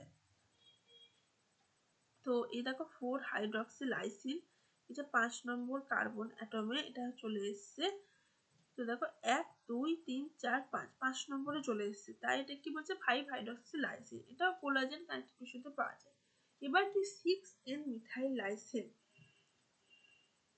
6N কেন, দেখো 1 নম্বর, 2 নম্বর, 3 নম্বর, 4 নম্বর, 5 নম্বর, 6 নম্বর, 6 নম্বরে কি হয়েছে একটা NH চলে এসছে, মানে এই যে 6 নম্বর NH আছে, সেই NH মিথাইল লাইসিন, এই যে NH এর সঙ্গে কি হয়েছে একটা ঝুলে গেছে, দেখো এই যে CH3 আছে এখানে, এইটা ঝুলে গেছে, মানে একটা মিথাইল গ্রুপ ঝুলে গেছে। এই যে 1 2 3 4 5 6, এই যে 6 এর সাথে যে NH2 ছিল না, এটা NH2 আগে থেকে ছিল, আমি ভুল বলেছি, NH2 আগে থেকেই ছিল। এখানে কি হয়েছে, এই জায়গাটায় আর একটা CH3 চলে এসেছে লাইসিন স্ট্রাকচারে। তো এই জন্য মানে NH2 না, CH3 গ্রুপ চলে এসেছে, একটা মিথাইল গ্রুপ, একটা অ্যালকাইল গ্রুপ চলে এসেছে CH3, তাই এটা 6N মিথাইল লাইসিন হয়ে গেছে। তোমার এটা বলছি, তোমাদের লাইসিনের স্ট্রাকচারটা দেখে আমি বলছি। লাইসিনের স্ট্রাকচারটা তোমরা যদি দেখো, এই যে লাইসিনের স্ট্রাকচার, এটা কি হচ্ছে 6 নম্বর কার্বনের সঙ্গে NH3 গ্রুপ আছে তো, এই NH3 থেকে একটা আর একটা CH3 গ্রুপ ঝুলে গেছে, তাই বলছে 6N মিথাইল, মানে 6 নম্বরে যে N9 মানে NH3 টা যুক্ত আছে তার সঙ্গে একটা মিথাইল গ্রুপ অ্যাড হয়েছে। এরপর আমরা যদি পড়বো, এটা তো অবশ্যই লাইসিন থেকে ডিরাইভড হবে, কারণ লাইসিনেরই মডিফাইড ভার্সন এটা। এবার গামা কার্বক্সি গ্লুটামেট, এটা কোথাও গ্লুটামেট থেকে তৈরি হয়েছে। গ্লুটামেট কেন হয়েছে, দেখো গামা কার্বক্সি মানে নিশ্চয়ই গামা কার্বনে কিছু একটা ঘটেছে। তো আমরা যদি স্ট্রাকচারটা দেখি দেন দেখতে পাবো এটা আলফা, এটা বিটা, এটা গামা। গামাতে কি হয়েছে দেখো, একটা COOH তো থাকা ঠিক ছিল, দেখো আর একটা চলে এসছে COOH গ্রুপ, তার মানে কি গামাতে আরো একটা কার্বক্সি গ্রুপ অ্যাড হয়ে গেছে। অলরেডি এখানে একটা COOH ছিল, আরো একটা চলে এসছে, সেটা গ্লুটামেটের অবশ্যই আপডেটেড ভার্সন। আপডেট বলছে কারণ এখনকার ভাষাতে এরকমই বলে, মডিফাইড ভার্সন। প্রথমিন পাওয়া যায়, ক্যালসিয়াম বাইন্ডিং পটাশে পাওয়া যায়।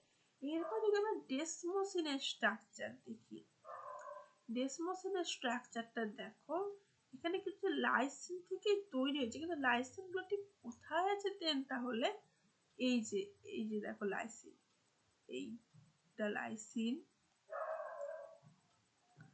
এইগুলো হচ্ছে সব লাইসিন গুলো, মানে এরকম ভাবে মডিফাইড হয়ে গেছে। দেখো এইগুলো সব লাইসিন, এইগুলো তৈরি হয়েছে, এইগুলো থেকেই তৈরি হয়েছে ডেসমোসিন। একটি ইলাস্টিন, এটা ইলাস্টিসিটি দেয়, সেটা ইলাস্টিন বলা হয়, প্রোভাইড ইলাস্টিসিটি, সেই জায়গাতে সেই মাসালগুলোতে মানে সেই প্রোটিনেই পাওয়া যায় ডেসমোসিন। আরেকটা কি সেলেনোসিস্টিন, সেলেনোসিস্টিনটা কি, সিস্টিন থেকে পাওয়া যায়।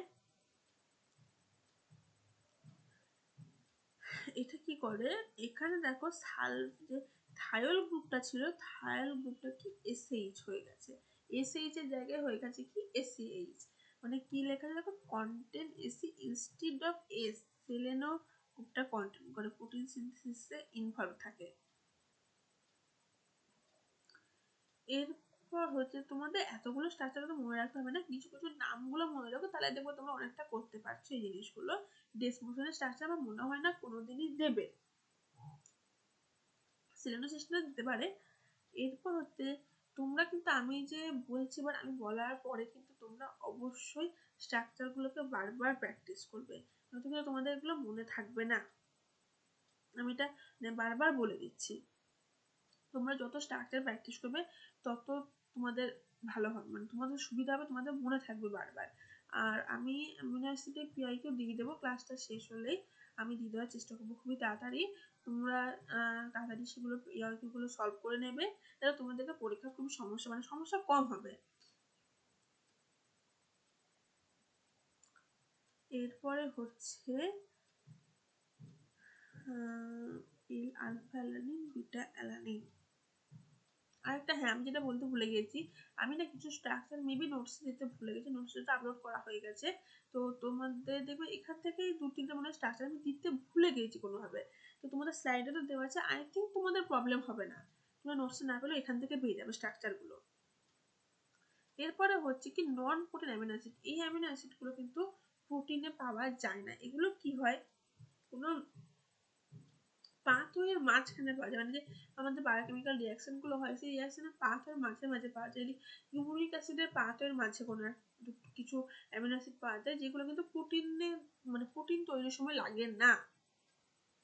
সেরকম একটা হচ্ছে beta alanine, beta amino acid. এটা কি, এটা হচ্ছে প্যান্থোথেনিক অ্যাসিড, মানে ভিটামিন B5 এর কম্পোনেন্ট। বিটা অ্যালানিনটা কি, আলফা অ্যালানিন। আলফা অ্যালানিন আমরা কি জানি, যে আমরা আমাদের বলেছি যে আলফার বিটাটা কি রকম হয়, যে অ্যানোমেরিক কার্বন থাকে, সেই কার্বনে মানে OH টা উপরে চলে, H নিচে ছিল, ওটা কি হয়ে যাবে, H উপরে OH নিচে চলে আসবে, এরকম ব্যাপার। তো এখানে তোমরা দেখতে পাবে অনেকটা সেরকমই, না সরি সরি, এটা ওই রকম জিনিস না, আমি ভুল করে বলে ফেলেছি। এখানে হচ্ছে তো এটা অ্যামিনো অ্যাসিডের ব্যাপার, অ্যামিনো অ্যাসিডের ক্ষেত্রে কি হবে, বিটাটা মানে হচ্ছে অ্যামিনো গ্রুপ, মানে অ্যামিনো গ্রুপটা বিটা কার্বন অ্যাটমে অ্যাটাচ থাকবে, এই যে NH3টা এটা কি আছে আলফাতে, আলফা কার্বন অ্যাটমের সঙ্গে আছে। এখানে দেখো NH3টা কোথায় চলে গেছে ব্লু কালারে, এটা দেখো বিটা কার্বনে চলে গেছে। তার মানে কি এটা হচ্ছে বিটা অ্যামিনো অ্যাসিড। আমি ভুল বলে ফেলেছি, এটা আমি এল আর ডি ভেবে ফেলেছিলাম। হোমোসিস্টিন, হোমোসিস্টিনটা কি? হোমোসিস্টিনটা হচ্ছে মেটাবলিক ইন্টারমিডিয়েট অ্যামিনো অ্যাসিড। দেখো সিস্টিন, সিস্টিনটা তৈরি আগে আছে হোমোসিস্টিন। স্ট্রাকচারটা দেখো কি হচ্ছে এখানে একটা CH2 গ্রুপ কিন্তু এক্সট্রা আছে এখানে। এরপর যদি আমরা হোমোসেরিন দেখি, হোমোসেরিনে দেখো এখানে একটা কিন্তু CH2 গ্রুপ এক্সট্রা আছে।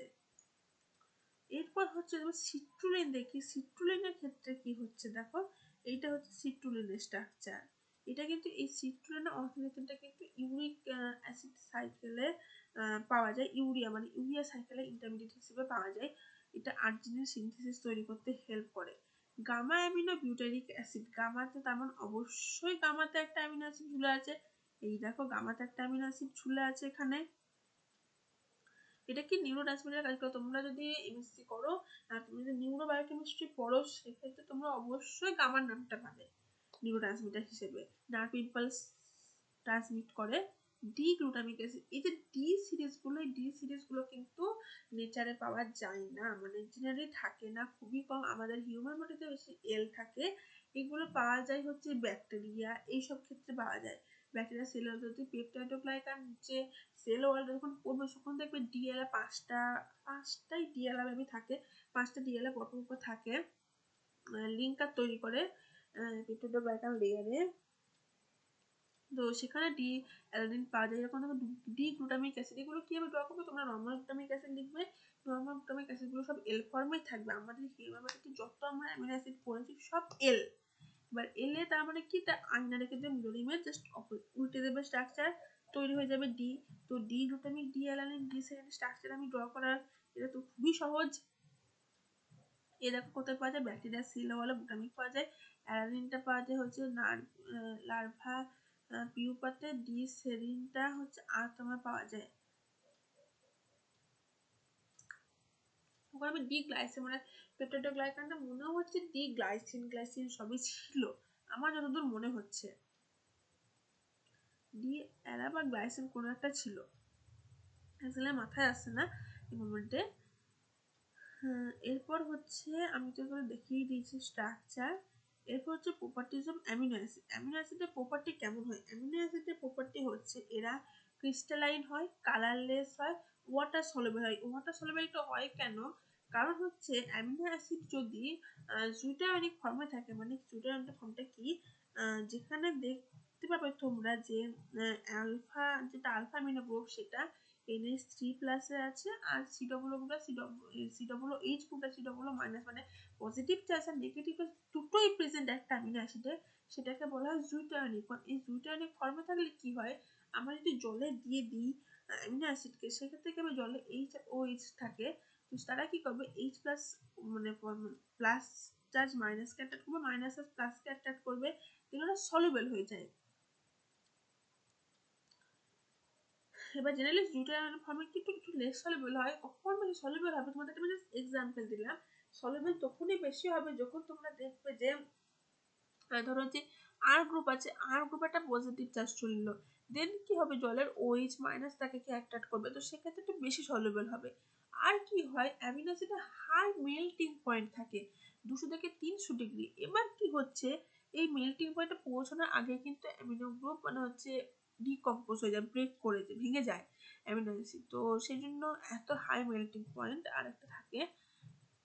এবার হচ্ছে অপটিক্যালি অ্যাক্টিভ হয় এক্সেপ্ট গ্লাইসিন। কারণ কি, গ্লাইসিন যেহেতু অ্যাকাইরাল, তো কাইরাল গ্রুপ তোমাদের আমি কার্বোহাইড্রেটে বলেছি যে কি হয়, লাইটকে লেফট সাইড মানে রোটেট করতে পারে, আর ডান সাইড মানে ডেক্সট্রোতে, এই দুটো সাইডে রোটেট করতে পারে। কার্বোহাইড্রেট কি কারণে করতে পারে, কারণ হচ্ছে ওদের যে এই OH গ্রুপে থাকার জন্য, এখানে কি জন্য, NH2 গ্রুপের জন্য। তো সেম জিনিস এই কারণে অপটিক্যালি অ্যাক্টিভ হচ্ছে। আর জুটায়ন ফর্মে কি সলিড স্টেটে এটা জুটায়নিক ফর্মে থাকে। চলো এগুলো ডিটেলস একটু পড়বো। এটা দেখো ফিজিক্যাল প্রপার্টিস কি, melting point, high melting point 200 থেকে 300, কিন্তু কি এই মেল্টিং পয়েন্টে পৌঁছানোর আগে এটা ডিকম্পোজ হয়ে যায় ম্যাক্সিমাম ক্ষেত্রে। আর কি হয় জুটায়নিক ফর্মের নেচারের কারণেই হচ্ছে যে এত হাই মেল্টিং পয়েন্ট কি হয় এই যে তোমাদের বললাম জুটায়নিক ফর্ম কি একটা পজিটিভ চার্জ থাকবে না নেগেটিভ চার্জ প্রেজেন্ট থাকবে মানে সি ডবল মাইনাস আর NH3 প্লাস সরি আমি আবার স্পিডে বলতে শুরু করছি। তো এই যে সি ডবল মাইনাস আর NH3 প্লাস আছে এবার কি হচ্ছে এই যে এদের হচ্ছে কি ইন্টারাকশন হবে আয়নিক ইন্টারাকশন হবে আয়নিক ইন্টারাকশন তোমরা জানো স্ট্রং আয়নিক ইন্টারাকশন হচ্ছে একটা নেগেটিভ একটা পজিটিভ এই আয়নিক ইন্টারাকশনের জন্য কি যে এদের মেল্ট করার একটু প্রবলেম হয় যে বন্ডটাকে ভাঙতে প্রচুর এনার্জি দরকার হবে সেই জন্য এত মেল্টিং হাই মানে এই আয়নিক বন্ডটা যে দুটো একটা পজিটিভ নেগেটিভ কাছাকাছি আছে তোমাদের মানে বুঝতে পারছো নিশ্চয় কতটা স্ট্রং আয়নিক ইন্টারাকশনটা এবার সেটাকে তো ব্রেক করতে হবে তবেই তো আমরা মানে অ্যামিনো অ্যাসিডের যে ক্রিস্টাল সেগুলো গলাতে পারবো। এবার সলিউবল দেখি soluble in water insoluble polar solvent polar সলভেন্টে কেন কারণ কোনো চার্জ না তাহলে সলভেন্ট মানে ওরা কি করে জলের মধ্যে ঘুরবে কারণ ওদের মধ্যে যে বললাম যে NH3 প্লাস আর সিরো বড় মাইনাস দুটো আছে তো জলের মধ্যে মানে জলের মধ্যে এটা দ্রবীভূত হবে মানে এটা জলের মধ্যে সলিউবল হবে কিন্তু যদি কোনো মানে মানে নন পোলার দিই কোনো পোলার গ্রুপই নেই সেখানে প্রেজেন্ট হাইড্রোকার্বন যেমন CCl ফর্মেবি নন পোলার সলভেন্ট তো সেখানে হচ্ছে এটা সলিউবল হবে না। এবার আয়নিক ইন্টারঅ্যাকশন কি হয় replace by high interaction of zwitterions জলের আয়নগুলো এসেও দেখে মানে কি হয় ওদের মধ্যে আয়নিক ইন্টারঅ্যাকশন তৈরি করে দিয়ে সলিউবল হয়। এবার ডিপেন্ড হয় সাইজের উপর সাইজের উপর কি রকম যদি বড় একটা আর গ্রুপ থাকে তো সেক্ষেত্রে একটু লেস সলিউবল হবে। এবার আমরা মিনিমাম সলিউবিলিটি দেখতে পাই আইসোলেটেড পয়েন্টে পিআই জিনিসটা কি পিআই জিনিসটা তোমরা পরে আরো ভালোভাবে পড়বে পিআই জিনিসটা হচ্ছে যেখানে হচ্ছে সবই জেনারেলি সুইটায়নিক ফর্মে চলে আসে মানে দুটি সবই সুইটায়নিক ফর্মে চলে আসে সেখানে মিনিমাম সলিউবিলিটি হয়। এবার হচ্ছে পিএইচ ইকুয়ালস টু পিএইচ যখন দেখো অ্যামিনো অ্যাসিড সুইটায়নিক ফর্মে থাকে সেই জায়গাটাকে বলা হয় পিআই তো এটা তোমরা দেখতে হবে তোমরা কিভাবে পিআইটা আমরা পাবো যখন আমি গ্রাফ করাবো। এরপর হচ্ছে পোর সলিউবিলিটি দেখতে পাই পোর সলিউবিলিটি আমরা কোথায় দেখতে পাই পোর সলিউবিলিটি আমরা দেখতে পাই নন পোলার সলভেন্টে নন পোলার সলভেন্টে কি জন্য দেখতে পাই due to lack of attraction with রুটের আয়নিক অফ অ্যামিনো অ্যাসিডস মানে কি জুটায়নিক ফর্মে যেটা আছে NH3 প্লাস এটা বড় মানে এটা কি হবে যদি কোনো ওখানে কোনো পোলার গ্রুপ না থাকে প্রেজেন্ট তো সেখানে অ্যাট্রাকশন তো হবে না আয়নিক ইন্টারঅ্যাকশন এগুলো কিচ্ছু হবে না তো সেই জন্য ওখানে লেস সলিউবিলিটি দেখা যায়। এরপর হচ্ছে আদার প্রপার্টিজ অফ অ্যামিনো অ্যাসিড একটা কি অপটিক্যাল অ্যাক্টিভিটির মধ্যে একটু আগে বললাম যে লাইটকে লিভো মানে রোটেট করে বা কি হচ্ছে ক্লকওয়াইজ অ্যান্টি ক্লকওয়াইজ এবার অ্যান্টি ক্লকওয়াইজ মানে যে লিভোটা আর ক্লকওয়াইজ মানে পজিটিভ মানে ডেক্সট্রোটা। এবার কি হয় এক্সেপ্ট গ্লাইসিন সবারই কিন্তু কাইরাল কার্বন অ্যাটম আছে কাইরাল কার্বন অ্যাটম থাকলে কি হবে ওরা হচ্ছে অপটিক্যাল আইসোমেরিজম দেখাবে। এবার দেখো দুটো সুপার ইম্পসিবল মিরর ইমেজ তৈরি হচ্ছে ডি আর এল অ্যামিনো অ্যাসিড এলটা জেনারেলি পাওয়া যায় নেচারে এবার ডিরা কি করবে ক্লকওয়াইজ রোটেট করে দেবে অ্যান্টি ক্লকওয়াইজ হচ্ছে এল গুলো করবে। এবার ডি অ্যামিনো অ্যাসিড কোথায় পাওয়া যায় ব্যাকটেরিয়াল সেল ওয়াল পেপটাইড অ্যান্টিবডিতে পাওয়া যায়। এই যে কনফিগারেশন আমি বলে দিয়েছি এগুলো কিন্তু ডি আর এল সিস্টেম আমি কার্বোহাইড্রেটেই বলেছি। এরপর হচ্ছে কি NH2 গ্রুপের পজিশনের উপর ডিপেন্ড করে কার্বোহাইড্রেটে কি ছিল OH অ্যামিনো অ্যাসিডে কি NH2 আমরা কার্বোহাইড্রেটে কি বলেছিলাম সব কিন্তু ম্যাক্সিমাম ডি পাওয়া যায় আর এখানে কি হচ্ছে অ্যামিনো অ্যাসিডে ম্যাক্সিমাম এল পাওয়া যায়। এই যে হেটেরো অ্যাটম রাইটে থাকলে ডি আর হেটেরো অ্যাটম লেফটে থাকলে এল। এরপর আমরা জিনিস হবো কনফরমেশন আর কনফিগারেশন এটা অনেকটা গন্ডগোল হয়। কনফরমেশন ব্যাপারটা আমি যদি কার্বোহাইড্রেট তোমাদের বলি সেক্ষেত্রে তোমরা দেখতে পাবে আলফা অ্যানোমানে যেটা আছে সেখানে ওইচ আর আলফা বিটাতে আমরা করেছিলাম ওইচ আর এইচের আমরা রোটেশন করতাম রোটেশন মানে কি যে চেয়ার ফর্মে ছিল ওইচ থেকে এইচ টেমনি করে ঘুরিয়ে দিতাম এই যে ব্যাপারটাকে বলা হয় রোটেশন মানে এটাকে বলা হয় কনফরমেশন মানে একটা প্লেনে আছে এবার দুটো গ্রুপ আছে একটা এইভাবে আছে একটা এইভাবে আছে হ্যাঁ তো জাস্ট এইভাবে আছে ধরো এটা একটা গ্রুপ এটা একটা গ্রুপ হ্যাঁ এটা আমরা এই করে দিলাম আমরা জাস্ট এই প্লেন থেকে এই প্লেন করে দিলাম এই রোটেশনটাকে বলা হয় এই রোটেশন চেঞ্জ হলে যেটা হয় সেটাকে আমরা বলি কনফরমেশন। এবার এটা করতে কি বলতো এটা করতে কিন্তু এনার্জি খুব একটা দরকার হয় না এটা কোনো বন্ড ব্রেক করতে হয় না জাস্ট রোটেট করে দিলেই এদের কনফরমেশন চেঞ্জ হয়ে যাচ্ছে মানে আলফা থেকে বিটা হয়ে যাচ্ছে বাট আমরা যদি দেখি কনফিগারেশন DRL অ্যামিনো অ্যাসিড, সেক্ষেত্রে কি হচ্ছে বলতো, এটা আছে মানে ধরো আমার এই হাতের এই সাইডে একটা গ্রুপ, এই সাইডে একটা গ্রুপ, হ্যাঁ, এবার আমাদের এই গ্রুপ থেকে কি করতে হবে, জাস্ট এই গ্রুপ আনতে হবে। এবার এই গ্রুপ আনতে মানে আনাটা মুখের কথা না, সেক্ষেত্রে কি করতে হবে, আমাদের বন্ডটাকে ব্রেক করতে হবে। বন্ড ব্রেক করে তবে আমরা কিন্তু টি থেকে এল করতে পারবো। তো কনফিগারেশন চেঞ্জ করতে হলে একটু এনার্জির দরকার হয়।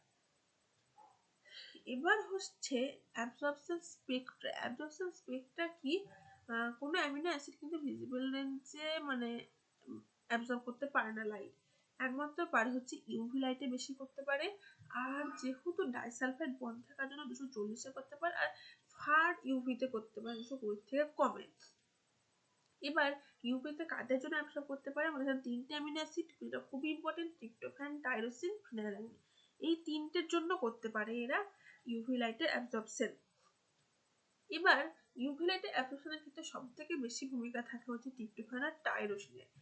কি ট্রিপ্টোফ্যান হচ্ছে 280 ন্যানোমিটারে অ্যাবজর্ব করতে পারে, টাইরোসিন করতে পারে হচ্ছে 276-74 এরকম, ফিনাইলালানিন 256 থেকে হচ্ছে তোমাদের 256 থেকে 260 এর মধ্যে এটা অ্যাবজর্ব করতে পারে। এবার এই অ্যাবজর্পশন যে করছে এটাকে আমরা কিসের ভিত্তিতে, এটা একটা ফর্মুলা আছে বিয়ার-ল্যাম্বার্ট ল, তোমরা প্র্যাকটিক্যাল করে এটা করবে।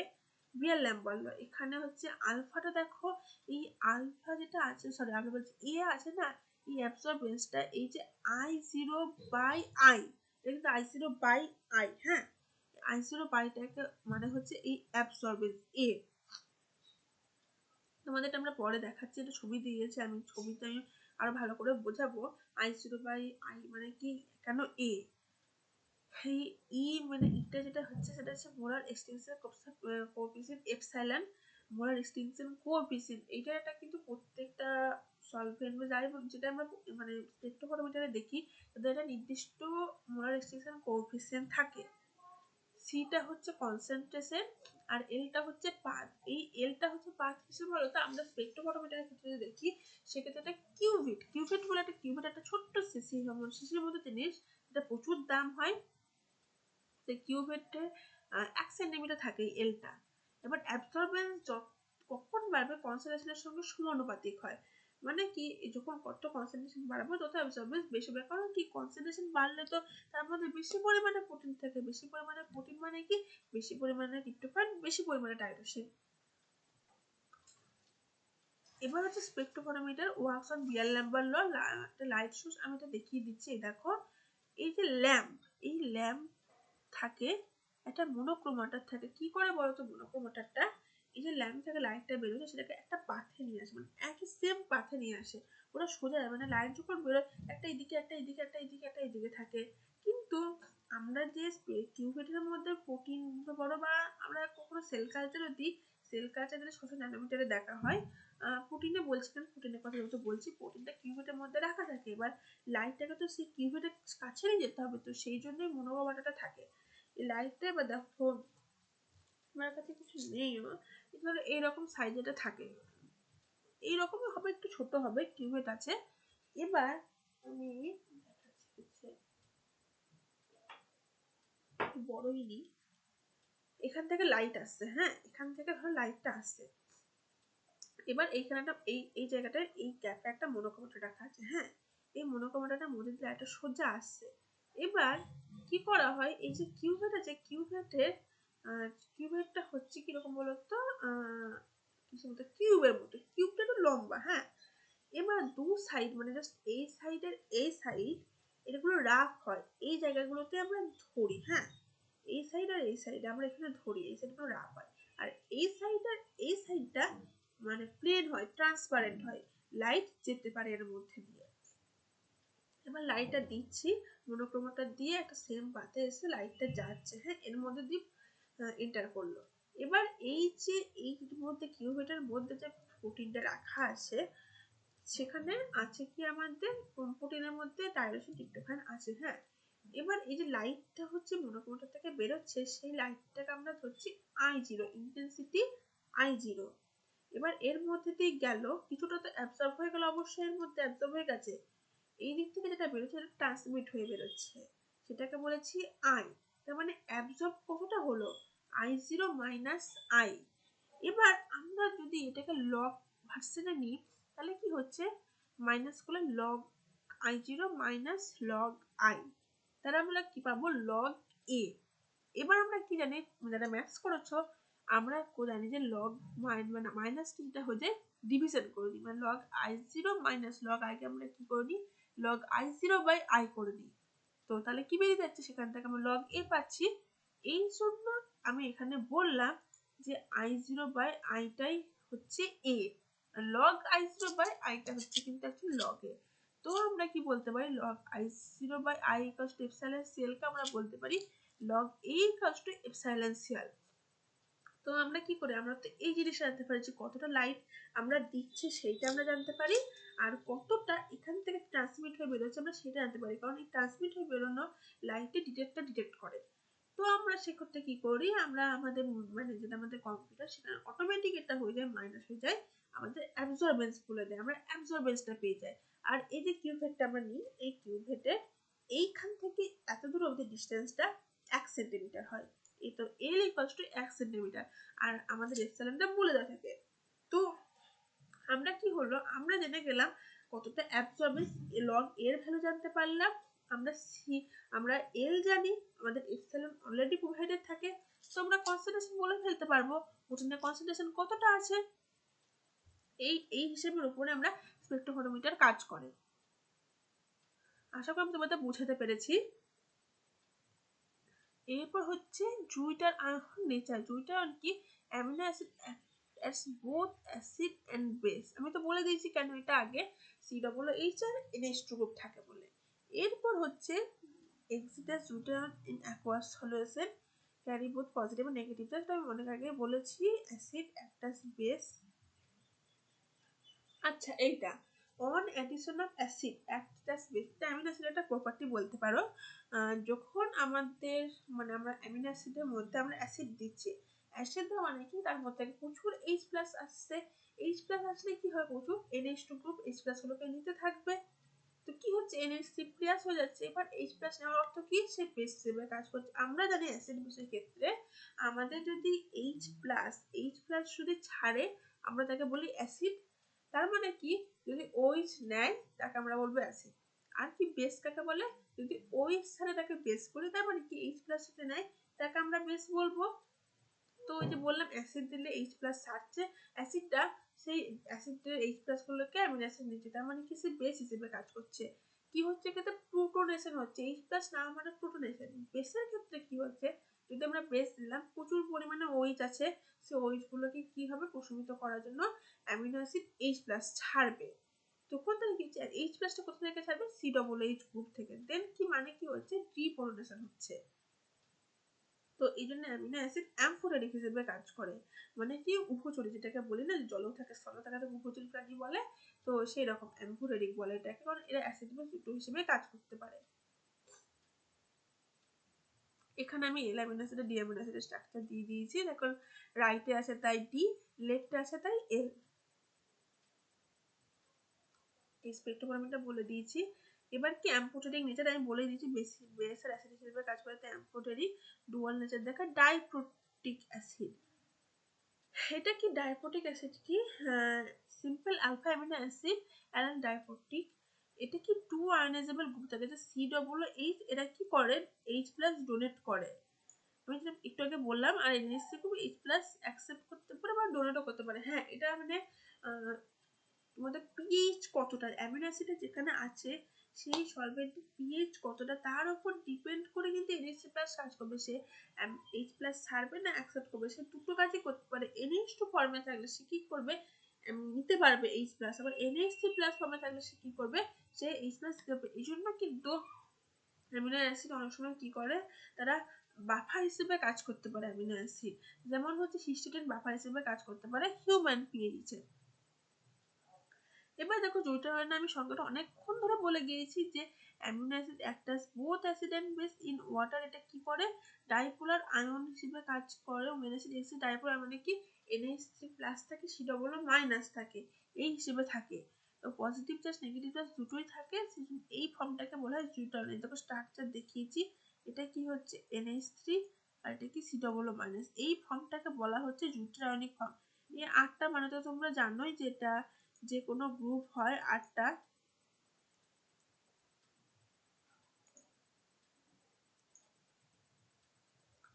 তো এরপরে চলো হচ্ছে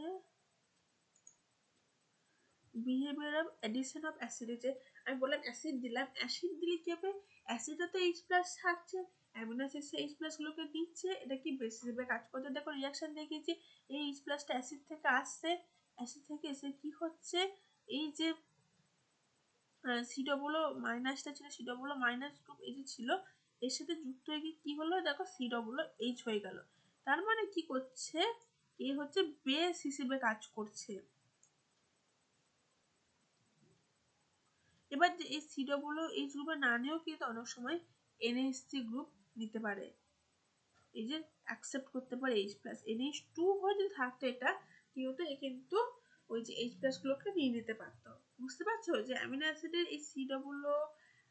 এই NH2 এটা কোন পজিশনে আছে সেটার উপর ডিপেন্ড করছে, মানে কিরকম ভাবে আছে। যদি NH2 থেকে সে NH3+ নিতে হবে, কিন্তু সেক্ষেত্রে যদি COOH আছে, COOH আর NH2 আছে, হ্যাঁ, তো সেক্ষেত্রে কি হবে, কোনো মানে দুইটা অনেক ফর্মে নেই, তো সেক্ষেত্রে কি হবে, সেক্ষেত্রে COOH নিতে পারবে না, নিয়ে নেবে NH2, NH3+ নেবে, বলবে আমার এতেও প্রবলেম নেই, অ্যামিনো অ্যাসিডের ব্যাপারটা হচ্ছে ওর কোনো কিছুতে প্রবলেম থাকে না, ওর যে হিসেবে সেরকমই থাকতে পারে। এবার ধরো যদি ইউটানিক ফর্মে থাকে, ইউটানিক ফর্মে তাহলে কি হবে, সেক্ষেত্রে তো NH3+ অলরেডি হয়ে বসে থেকে C+O- আছে, তো H+ টা কোথায় কি যুক্ত হবে, H+ টা C+O- এর সঙ্গে কি যুক্ত হবে। এবার হচ্ছে behaviour on addition of base. Addition of বেসের উপর কি হচ্ছে, অ্যামিনো অ্যাসিড ডোনেট করতে পারে। এই যে আমরা OH দিয়েছি, OH দিয়ে তো সেক্ষেত্রে তো OH এর জন্য H+ লাগবে, সে কি করবে, অ্যামিনো অ্যাসিড দেবে। এবার অ্যামিনো অ্যাসিডে কিভাবে দেবে, দেখো -H+, এই যে NH2 গ্রুপটা অ্যামিনো অ্যাসিড দিয়ে দিয়েছে, এই NH2 গ্রুপ অ্যামিনো অ্যাসিড দিয়ে দিয়েছে, এই H- টা করছে এই NH3+। এবার এটা যদি ধরো NH2 আর COOH ফর্মে ছিল, দেন কে দিত, দেন দিত হচ্ছে COOH গ্রুপটা, সে H+ থাকতো। এটা পরে দেখতে হবে, এটা তোমরা পরে দিতে হবে যে কথাটা বলে সে কথাটা কিরকম হচ্ছে। এই যে দেখো এই ক্ষেত্রে দেখো কে H+ ছাড়ছে, এই ক্ষেত্রে দেখো NH3+ ছাড়ছে, এখানে কিন্তু COOH গ্রুপটা ছাড়ছে না। এবার কি হলো, চার্জ 0 হয়ে গেল। এবার আবার কে H+ ছাড়বে, এবার দেখো এই দেখো এখানে COOH গ্রুপ ছাড়ছে, এখানে NH3+ ছাড়ছে, তাহলে ডিপেন্ড করছে এটা কখন ছাড়বে H+ টা কে, মানে কি ফর্মে আছে, মানে আগের ফর্মটা কি আছে তার উপর ডিপেন্ড করছে। এবার আমি এখানে আমি অ্যাসিড বেসের ডেফিনেশন দেখেছি, অ্যাসিড H+ দেয় আর বেস H+ অ্যাকসেপ্ট করে। অ্যাসিড বেস ফর্মের কনজুগেটটা কি রকম, ধরো একটা হচ্ছে অ্যামিনো অ্যাসিডটা কখনো কখনো কনজুগেট হিসেবে কাজ করে, কখন কাজ করে, এই ফর্মটা একটা কনজুগেট হিসেবে কাজ করবে, আবার হচ্ছে এই ফর্মটা একটা কনজুগেট হিসেবে কাজ করবে, যে মানে একটাতে চার্জ আছে, মানে C+- চার্জ আছে বা NH3+ চার্জ আছে, অন্য গ্রুপটা চার্জ নেই, তখন কনজুগেট হিসেবে কাজ করতে পারে। এবার অ্যামিনো অ্যাসিড কিন্তু স্ট্রং অ্যাসিড বা স্ট্রং বেস না, কারণ কি NH3+ যখন স্ট্রং অ্যাসিড হিসেবে কাজ করতে যাবে তখন C+O- পাঠাতে যাবে, যখন মানে আবার যখন NH2 হচ্ছে স্ট্রং অ্যাসিড হিসেবে কাজ, স্ট্রং বেস হিসেবে কাজ করে H+ সাথে যাবে, তখন C+O বাদ দেবে, অপোজিট হয়, ভাইস ভার্সা হয়ে যায়। তো এই কারণে এবার ডিসোসিয়েশন কনস্ট্যান্ট, এই কে এর ফর্মুলাটা কি, কে এটা আমরা দেখেছি, আমরা বলি না পি কে, এই যে পিটা কি মাইনাস লগারিদম, পি জিনিসটা হচ্ছে মাইনাস লগারিদম, তো পি কে মানে কি হচ্ছে minus logarithm of p K a. এবার এই যে কে এর ভ্যালুটা হচ্ছে, পি কে এর ভ্যালুটা যত কম হয় তার মানে কি স্ট্রং আছে, সে ততগুলো ভালো বেশি H+ দিতে পারে। এই পি কে এটা হচ্ছে কত H+ ডোনেট করতে পারে সেটারই টেন্ডেন্সি। এটা কি বার করে, এই যে এই H+A- হলো, তো এই কে এটা কি হচ্ছে, এই যে concentration of H+ concentration of A- by H। তো এই যে টাইট্রেশন কার্ভটা দেখতে পাচ্ছ, টাইট্রেশন কার্ভে দেখো এই এটা হচ্ছে গ্লাইসিনের টাইট্রেশন কার্ভ, হ্যাঁ, এই পয়েন্টে কি হচ্ছে বলতো, এই পয়েন্টে হচ্ছে সবগুলো অ্যামিনো অ্যাসিড +1 চার্জে আছে, মানে এই কি করতে পারবে, এই H+ দিতে মানে ডিপ্রোটনেশন করতে পারবে। ডিপ্রোটনেশনের ফর্মুলা আমি বলে দিয়েছি, দেখো এ কি করতে পারবে, H+ সরি ডিপ্রোটনেশন করতে পারবে, H+ প্রোটনের ফর্মে আছে মানে H+ নিয়ে আছে, এই H+ ছাড়তে পারবে, মানে এটা প্রোটন ছাড়তে পারবে, ডিপ্রোটনেশন করতে পারবে, নেসেন করতে পারবে, আমি বলেছি করতে পারবে। এবার এ কি করছে, একটা করে H+ ছাড়তে শুরু করেছে। হ্যাঁ, H+ ছাড়তে শুরু করছে মানে কখন কি ছাড়বে, প্রথমে H+ টা প্রথম কিন্তু COOH গ্রুপ H+ ছাড়ে, প্রথম COOH ছাড়ছে, তো COO- হচ্ছে। এই যে এই পয়েন্টটা এসে এই যে অ্যাশ কালার যে আছে না, এই রিজিয়নটা কি হবে বলতো, এই রিজিয়নটায় আমরা এই ফর্মটাও দেখতে পাবো, মানে NH3+ COOH গ্রুপ ফর্মটা, আবার NH3+ COO- এই ফর্মটাও দেখতে পাবো এই রিজিয়নটায়। এবার যখন pH-টা 5.97 এ পৌঁছাবে, মানে এই জায়গাটায় পৌঁছাবে, তখন কি হবে, তখন আমরা দেখতে পাবো সব কিন্তু এই ফর্মে আছে, NH3+ COO- মানে জুইটারিক ফর্মে আছে। এই পয়েন্টটা হচ্ছে PI। আবার H+ ছাড়তে শুরু করলো, এবার H+ কে ছাড়বে, এবার H+ ছাড়বে হচ্ছে NH3+, H+ ছাড়ছে, দিয়ে কি হচ্ছে দেখো NH2 হচ্ছে। এইবার এই পয়েন্টে গিয়ে সরি এই পয়েন্টে গিয়ে হচ্ছে সবই কিন্তু এই ফর্মে থাকবে, NH2 COO- ফর্মে থাকবে, কিন্তু এই যে এই জায়গাটায় কি হবে বলতো, এই জায়গাটায় হচ্ছে আমরা জুইটারিক ফর্মটা দেখতে পাবো, এই ফর্মটাও মানে আমরা এই যে মাঝের ফর্মটাও দেখতে পাবো, আবার এই যে COO- NH2 ফর্মটাও দেখতে পাবো। এটা হচ্ছে টাইট্রেশন কার্ভ। এই টাইট্রেশনটা আমরা কি করে করি, টাইট্রেশন কার্ভটা কি দেখো, OH pH ভার্সেস OH হচ্ছে, মানে OH ভার্সেস pH হচ্ছে। টাইট্রেশনটা কি করি, টাইট্রেশনে আমরা একটা বিকারের মধ্যে হচ্ছে অ্যাসিড নিই, আমরা NaOH অ্যাড করতে থাকি। হ্যাঁ, এই যে থাকে এই একটা লম্বা থাকে হচ্ছে পাইপেট, মনে হয় পাইপেট থাকে, যে থাকে সেটার মধ্যে থেকে বেসটা বিকারের মধ্যে পড়ে। হ্যাঁ, টাইট্রেশনের যে স্ট্যান্ডটা থাকে, স্ট্যান্ডের মধ্যে থাকে NaOH বা KOH নেওয়া হয়। এবার এই যে বেসটা অল্প অল্প করে অ্যাড করছি, তোমরা কেমিস্ট্রিটা নিশ্চয়ই প্র্যাকটিক্যালটা করেছো, অল্প অল্প অল্প করে অ্যাড করছি। এবার কি হবে, হঠাৎ করে একটা পিঙ্ক কালার চলে আসে, বেশি পড়ে গেলে কিন্তু বেশি মানে পড়ে গেলে মানে ধরো আমরা 10 থেকে 15 ফোঁটা ফেলার পর পিঙ্ক কালারটা আসতো, বেশি পড়ে গেলে কিন্তু ডিপ পিঙ্ক হয়ে যায়, সেটা কিন্তু না, যে মোমেন্টে হালকা একটা পিঙ্ক কালার হবে সেই মোমেন্টটা হচ্ছে ওই টাইট্রেশন, মানে ওই পয়েন্টে গিয়ে হচ্ছে কি বলতো, আমরা মেজার ওই টাইট্রেশনটা বন্ধ করতে হয়, আমাদের ওই পয়েন্টটা দেখা যাচ্ছে কতটা আমরা বেস অ্যাড করলাম, তবে ওটা নিউট্রালাইজড হলো, এই নিউট্রালাইজড মানে পয়েন্টটা আমাদের দরকার হয়। এই ইন্ডিকেটরটা মানে এই ইন্ডিকেটর দিয়ে আমরা পিএইচ মিটার বলে, এই পিএইচ মিটার দিয়ে আমরা টাইট্রেশনটা করি। এবার হচ্ছে আমি গ্লাইসিনের টাইট্রেশনের কার্ভটা আমি পুরো বুঝিয়ে দিয়েছি, যে জুইটারিক ফর্মটা 5.97 হচ্ছে জুইটারিক ফর্মটা আমরা দেখতে পাই, এটাকে আমরা পিআই বলি। কি হয়, ফার্স্ট প্রোটন রিমুভাল কমপ্লিট হয়ে গেছে, সেকেন্ড প্রোটন রিমুভাল জাস্ট শুরু হয়। এবার যে ফার্স্ট টাইট্রেশন স্টেজ, এই যে এই স্টেজটাকে বলা হয় ফার্স্ট টাইট্রেশন স্টেজ। এবার আমি অন্য কালার দিয়ে দেখাচ্ছি, এই স্টেজটাকে বলা হয় second titration stage. First titration স্টেজে কি হয়, COOH থেকে H+ ছাড়ছে, আর সেকেন্ড টাইট্রেশন স্টেজে কি হয়, NH3+ থেকে ছাড়ছে হচ্ছে H+। এটা আমি দেখো লিখেছি। এরপরে হচ্ছে ফুললি ডিপ্রোটনেটেড ফর্ম, যে বললাম এই পয়েন্টে গিয়ে সবই কিন্তু ডিপ্রোটনেটেড হয়ে যাবে, COO- NH2, কিন্তু আর কোথাও থেকে দেখো H+ ছাড়ার পসিবিলিটি নেই pH 12 এ।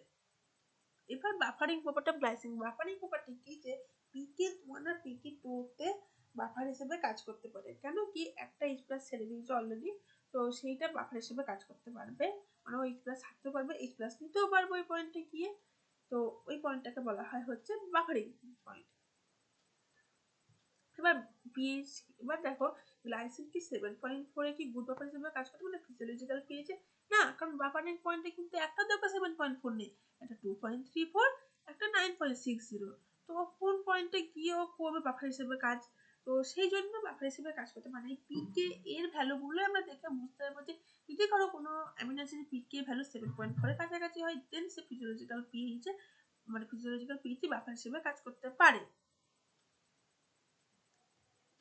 এবারে যে লোয়ার পিকে ভ্যালু গ্লাইসিনে কেন হয় যে NH3 প্লাস আর C ডবল মাইনাস আছে না, এদের যে কাছাকাছি থাকার জন্য কি হয় এদের মধ্যে একটা স্টেবিলাইজ জুটায়নিক হার তৈরি হয়, মানে কাছাকাছি আছে তো অপোজিট চার্জ একসাথে আছে তো স্টেবল হয়ে যায় জুটায়নটা, কি হয় electron withdrawing of O atom reduce electron density of NH2 যে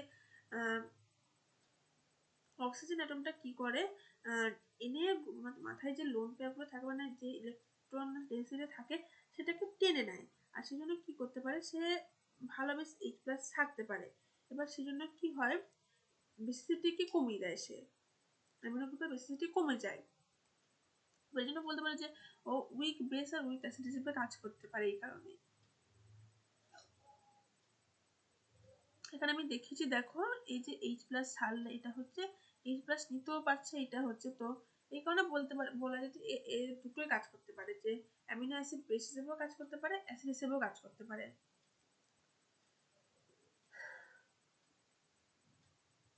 এবার হচ্ছে আইসোলেকটিক পয়েন্ট, আমি আরো টাইটেশন কার্ভগুলো পড়াবো। আইসোলেকটিক পয়েন্ট এই যে পিআই জিনিসটা কি, এই যে অ্যামিনো অ্যাসিড আমরা বলেছি কি দেখো ইন দিস কেস পিআই হচ্ছে যেখানে নেট ইলেকট্রিক চার্জ 0 হয়ে যায় সেই পয়েন্টটাকে বলা হয় আইসোলেকট্রিক পয়েন্ট। আমরা কিভাবে বার করেছি পিআইটাকে হাফ পিকে1 পিকে2 গ্লাইসিনের ক্ষেত্রে কেন এই যে এই জিনিসটা আমি নিজে বিশেষ সময় বুঝতে পারতাম না, পরে বুঝতে পেরেছি। এই যে দেখো অ্যামিনো অ্যাসিড এই যে জুইটান ফর্মটা আছে না, আমি এবার রেড দিয়ে দেখাই, সরি অনেকগুলো কালার হয়ে গেছে। এই রেড কালারটা যে এই জুইটানিক ফর্মের দেখো এই দিকে একটা পিকে ভ্যালু আছে এই দিকে পিকে ভ্যালু আছে, এই জুইটানিক ফর্মটা যখন যেই জায়গায় গিয়ে তৈরি হয় মানে ওর দুদিকে যে পিকে ভ্যালুটা থাকবে সেই দুটো পিকে ভ্যালুর হাফ হচ্ছে পিআই। তো এই যে দেখো 9.60 আর 2.34 এর হাফ হচ্ছে পিআই।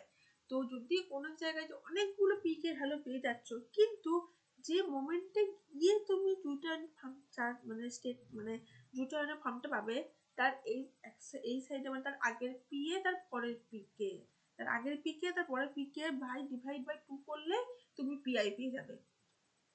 তো এই জিনিসটা তুমি সব জায়গাতেই পেয়ে যাবে। এখানে করেছে কি গ্লাইসিনে যেহেতু দুটো পিকে ছিল সেই দুটো পিকে কে দিয়ে ডিভাইড করে দিয়েছে পেয়ে গেছে পিআই। মানে কি কেন এটা হচ্ছে যে এই দিকেটা থাকলে কি হচ্ছে বেশি প্রোটনের ফর্মে আছে তো সে কি করবে সে নেগেটিভ চার্জের দিকে যেতে পারবে মানে শ্যানোডার দিকে যেতে পারবে, এই দিকে চলে গেলে কি কি হচ্ছে তার একটু মানে কমে যাচ্ছে চার্জটা, তার মানে তার H প্লাস সংখ্যা কমে আসে, সে কি করবে সে নেগেটিভের দিকে যাচ্ছে মানে সি ডবল মাইনাস হয়ে গেছে আর NH2 হয়ে গেছে মানে তার কি নেগেটিভ চার্জটাই আছে অনলি -1, তো সে কি করবে সে ক্যাথোডের দিকে যাবে, এই দিকেরটা কি হচ্ছে +1 সে আমাদের দিকে যাচ্ছে এই দিকেরটা কি মাইনাস হচ্ছে ক্যাথোডের দিকে যাবে, তো ঠিক মাঝারটাই হচ্ছে যে পিআই মানে মাঝার পয়েন্টে কি সে কোনো দিকে যেতে পারবে না, তো সেই জন্য এবার এই বোঝানোটা হচ্ছে আমাকে আগে কেউ বোঝায়নি তাই আমি নিজেও বুঝতে পারতাম না, পরে বুঝতে পেরেছি নিজে নিজেই। এবার glutamic acid titration curve for glutamic acid এটা কি রকম জিনিস, এখানে তোমরা দেখতে পাবে যে তিনটে পিকে ভ্যালু পাচ্ছি আমরা, কি জন্য তিনটে কারণ গ্লুটামিক অ্যাসিডের দুটো সি ডবল এইচ মানে দুটো সি ডবল এইচ দুটো এইচ প্লাস দিতে পারবে আর একটা NH3 প্লাস সেও এইচ প্লাস ছাড়তে পারবে। তো সেটা কি রকম প্রথম কে ছাড়বে প্রথম হচ্ছে আলফা কার্বক্সিলিক অ্যাসিড মানে আলফা কার্বন অ্যাটমের সঙ্গে যে সি ডবল এইচ গ্রুপটা আছে এই যে এইটা এ প্রথমে হচ্ছে এইচ প্লাস ছাড়লো তারপরে ছাড়ছে এ তারপর হচ্ছে NH সরি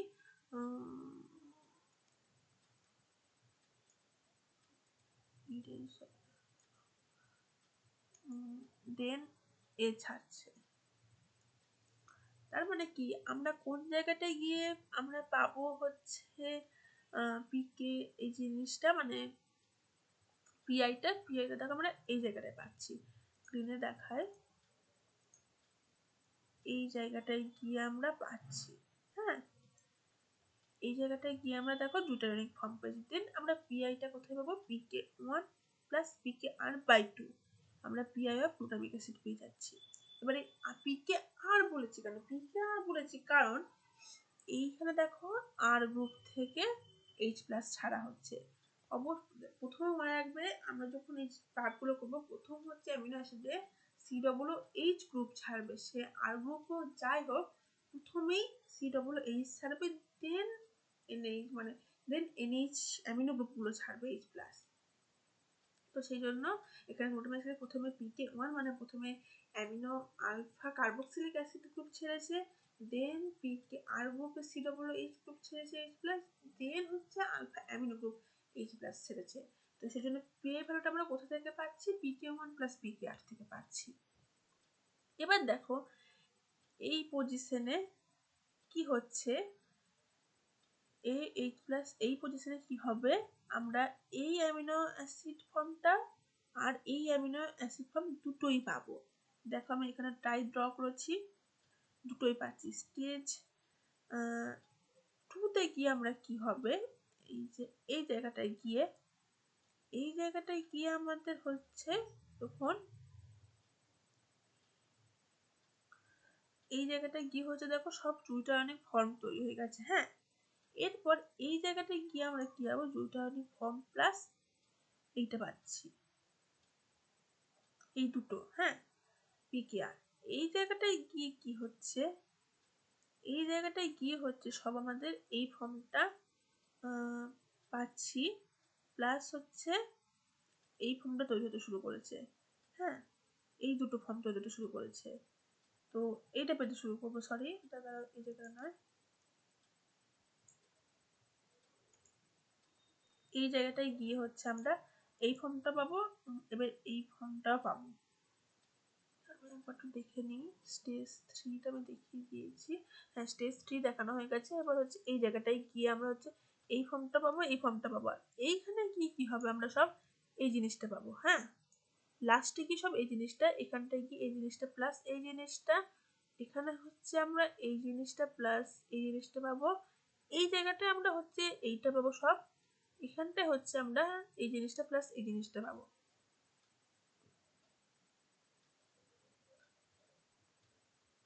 এবার হচ্ছে টাইট্রেশন অফ হিস্টিডিন।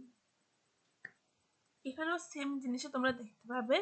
হিস্টিডিনে প্রথমে গিয়ে C double alpha carboxylic group ছাড়বে, সি ডবল এইচ তৈরি হলো, তারপরে হচ্ছে কে দেবে, যেহেতু এখানে এনএইচ আছে, দেন হচ্ছে পিকে আর এই যে এ এইচ প্লাস ডোনেট করবে, দেন ডোনেট করবে এ অ্যামিনো গ্রুপের, এটা প্রথমে ছাড়বে মানে আর গ্রুপটা ছাড়ছে। এবার দেখো আমরা কোন জায়গাটায় গিয়ে ঠিক পাচ্ছি বলতো পিআইটা মানে জুইটারনিক ফর্মটা, আমরা জুইটারনিক ফর্মটা পাচ্ছি দেখো এই জায়গাটায় গিয়ে। দেন আমাদের পিআই ভ্যালুটা আমরা কোথা থেকে পাবো? দেন আমরা আমাদের পিআই ভ্যালুটা পাবো হচ্ছে এইটা আর এই দুটো নিয়ে আমরা পিআই ভ্যালুটা পাবো, জুইটারনিক ফর্মের এই পাশেরটা আর এই পাশেরটা নিয়ে। এবার টাইট্রেশন কার্ভটা কি আমি বুঝিয়ে দিচ্ছি আর একবার তোমাদের। এই যে দেখো প্রথমেই হচ্ছে এই স্টেজে সব এই ফর্মে আছে, এবার কি হলো H প্লাস সারতে শুরু করলো, এই জায়গাটায় গিয়ে আমরা এই জায়গাটায় গিয়ে আমরা কি পাবো, এই জায়গাটায় গিয়ে আমরা এই ফর্ম প্লাস এই ফর্ম পাবো, এইখানটায় গিয়ে সবই এই ফর্ম হয়ে যাবে, এখানটায় গিয়ে আমরা কি পাবো, এই ফর্ম প্লাস এই ফর্মটা। আবার জুইটারনিক ফর্মটা ঠিক কোথায় পাবো আমরা, এইখানে সব জুইটারনিক ফর্মটা পাবো, মানে এই জায়গাটা সব জুইটারনিক ফর্মটা পেলাম, এই জায়গাটায় কি আবার এটা কেন হয়ে যাচ্ছে কি জানি বুঝতে পারছি না, আবার এই জায়গাটায় গিয়ে আমরা কি হচ্ছে এটা প্লাস এটা পাবো, এই জায়গাটায় গিয়ে আমাদের কি হচ্ছে সব এই ফর্মটায়। এবার আশা করি তোমরা টাইট্রেশন কার্ভটা বুঝতে পেরেছো। এবার দেখো এর পিআই ভ্যালুটা ঠিক কোনখানে আসছে, দেখো 7 এর কাছাকাছি আসছে। 9.17 আর 6.0 মানে 6-7 এর কাছাকাছি আসছে বাফারে। এটা কি ফিজিওলজিক্যাল পিএইচ এর কাছাকাছি, দেন এটা ফিজিওলজিক্যাল পিএইচ কিন্তু বাফার হিসেবে কাজ করতে পারে এটা। এই দেখো no other suggestion pKa closer enough to 7 act as an physiological pH, মানে আর কোনো অ্যামিনো অ্যাসিড কিন্তু এই ফিজিওলজিক্যাল পিএইচ এ বাফার হিসেবে কাজ করতে পারে না, এটাই পারে একমাত্র হিস্টিডিনই পারে করতে। আমি তোমাদের আশা করি বুঝাতে পেরেছি কেন হিস্টিডিন কাজ করতে পারে। এবার লাইসিন, লাইসিনেরও দেখো এটা হচ্ছে লাইসিনের কি, লাইসিনে NH3 আছে, দেন এ প্রথমে আলফা কার্বক্সিলিক গ্রুপ থেকে H প্লাস ছাড়বে, দেন হচ্ছে কোথা থেকে ছাড়বে হচ্ছে আলফা NH3 থেকে, মানে হচ্ছে আলফা অ্যামিনো গ্রুপ থেকে ছাড়বে, দেন হচ্ছে আর গ্রুপ থেকে ছাড়বে,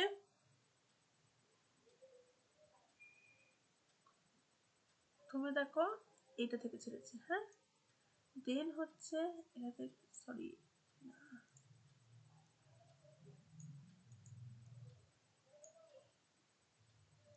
দেন অ্যামিনো গ্রুপ থেকে, দেন হচ্ছে এই NH3 প্লাস থেকে, এই এইভাবে ছেড়েছে, H প্লাস থাকবে। এবার হচ্ছে তার মানে আমরা কি এই জায়গাটা আমরা পাবো সব এই ফর্মটা, তারপর PK1 যেটা PK1 এ কি পাবো আমরা এই ফর্ম প্লাস এই ফর্ম, দেন এই এই জায়গাটার মধ্যে কি হবে সব এই ফর্মে থাকবে, হ্যাঁ। এবার আমরা যখন PK2 তে যাব তখন এই ফর্ম প্লাস এই ফর্ম দুটোই পাবো। এবার এই জায়গাটায় কি আমরা কি পাচ্ছি সব এই ফর্মে। এবার দেখো এই ফর্মটা দেখো কি হচ্ছে, এই ফর্মটা কিন্তু জুটায়নিক ফর্মে আছে, হ্যাঁ। এবার তার মানে আমরা কি করবো, যখন আমরা পিআই ভ্যালু বার করতে পারবো, দেন আমরা এই PK2 প্লাস PKR বাই 2 করলে আমরা পেয়ে যাবো হচ্ছে লাইসিনের পিআই ভ্যালু। আর PK3 থেকে এই ফর্ম প্লাস এই ফর্ম দুটোই আমরা পেয়ে যাচ্ছি, আর এই জায়গায় কি পাবো কি সব আমরা এই লাস্টের ফর্মটা পেয়ে যাবো। এটা হচ্ছে লাইসিনের টাইটেশন কার্ভ। এরপর যদি আমরা এখানে যাই, এখানে আমি দেখো অ্যামিনো অ্যাসিডে PK1 PK2 PKR ভ্যালু লিখেছি। PKR যেহেতু আর গ্রুপ সবার নেই, তো সবার ক্ষেত্রে PKR পাওয়া যাবে না, আর পিআইটা লিখে দিয়েছি। তো তোমাদের এটা মুখস্থ করা কোনো দরকার নেই, সেটা আমি দেখানোর জন্য একটা এক্সাম্পল হিসেবে দিয়েছি। এরপর হচ্ছে সরেনসেন ফর্মাল টাইটেশন। এটা কি ইনভেন্টেড বাই SPL সরেনসেন। এখানে আমরা দেখতে পাবো হচ্ছে টাইটেশনটা কি KOH আর NOH এর প্রেজেন্সে করা হয় অফ ফর্মালডিহাইড। এটা তোমরা সবাই জানো যে টাইটেশন করতে গেলে অ্যাসিড অর বেস লাগবে, যদি বেসের দেখি অ্যাসিড লাগে, অ্যাসিডের দেখলে বেস লাগে, এটা সবাই জানে যারা কেমিস্ট্রি প্র্যাকটিক্যাল করেছে 12 এ। এখানে কি করা হয় অ্যামিনো অ্যাসিড বা প্রোটিনের কন্টেন্ট দেখা হয় এই টাইটেশনে। কি করা হয় এই টাইটেশনের ক্ষেত্রে প্রিন্সিপালটা যদি দেখো, এখানে প্রিন্সিপাল আমি হাইলাইট করতে ভুলে গেছি বোল্ড করতে, অ্যামিনো অ্যাসিড গ্লুটান ফর্মে থাকে, তাই কি এখানে ডিরেক্ট অ্যালকালির সাথে ট্রিট করা যায় না, হ্যাঁ, so they can not be treated with alkali. এবার কি করা হয় এখানে ফর্মালডিহাইড কি করে অ্যামিনো অ্যাসিডের সাথে রিঅ্যাক্ট করে, রিঅ্যাক্ট করে কি করে বেসিক নেচারটাকে কমিয়ে দেয়, রিডিউসিং ইটস বেসিক নেচার। কি কমায় ফর্মালডিহাইড বেসিক নেচার কমে, কি হবে কি হয় main product from the mono and dimethyl amino acid derivative. এখানে রিঅ্যাকশনটা দেখিয়েছি, দেখো আমরা কি করেছি HCOH এর সাথে রিঅ্যাক্ট করিয়েছি, রিঅ্যাক্ট করে কি করেছি মোনোমিথাইল ডেরিভেটিভ ফর্মটা বার করেছি। বাবা অনেক সময় কি করে দেখো একটু ফর্মালডিহাইড বেশি দিলে ডাইমিথাইলল ডেরিভেটিভ তৈরি হয়েছে। এই যে এখানে কিন্তু OH মাইনাস দিয়ে হচ্ছে এই যে NH2 3 প্লাস ছিল সেটার হচ্ছে NH2 হয়ে গেছে, দেন আমরা ফর্মালডিহাইডে রিঅ্যাক্ট করেছি। এবার reaction blocks the amino group living COOH group. Sorry ব্যাকগ্রাউন্ডে মা পুজো দিচ্ছে তাই সাউন্ডটা আসছে। Reaction block amino group leaving the COOH group free for titration. এবার হচ্ছে কি রিঅ্যাকশনটা আমি দেখিয়েছি আবার এখানে NH2 এর HCH এর সাথে রিঅ্যাক্ট করে কি করতে দেখো, এই যে Hটা আছে এই Hটা বেরিয়ে গিয়ে CH2OH হয়ে জয়েন হচ্ছে, আবার এটার সঙ্গে আরো একটা ফর্মালডিহাইড গ্রুপ দিয়ে যে ডাইমিথাইলল, এই ডাইমিথাইললটা তৈরি হচ্ছে। এবার NaOH NH3 কি করে NH2 ফর্মে কনভার্ট করে। এবার NH2টা কি হচ্ছে ফর্মালডিহাইডের সাথে কনডেন্সার স্টেবল ডেরিভেটিভ তৈরি করছে, যে এই দুটো ডেরিভেটিভ মানে মনোমিথাইলল আর ডাইমিথাইলল ডেরিভেটিভটা তৈরি করছে। এবার একে অ্যালকালির সাথে টাইট্রেট করা হয়। এই যে টাইট্রেটটা করা হচ্ছে উইক অ্যাসিডের সঙ্গে অ্যালকালি, এবার আমরা টাইট্রেশন করে হচ্ছে টাইট্রেশন পয়েন্টটা পাবো, দিয়ে জানতে পারবো দেন কতটা অ্যামিনো অ্যাসিড আছে সেটা আমরা জানতে পারবো।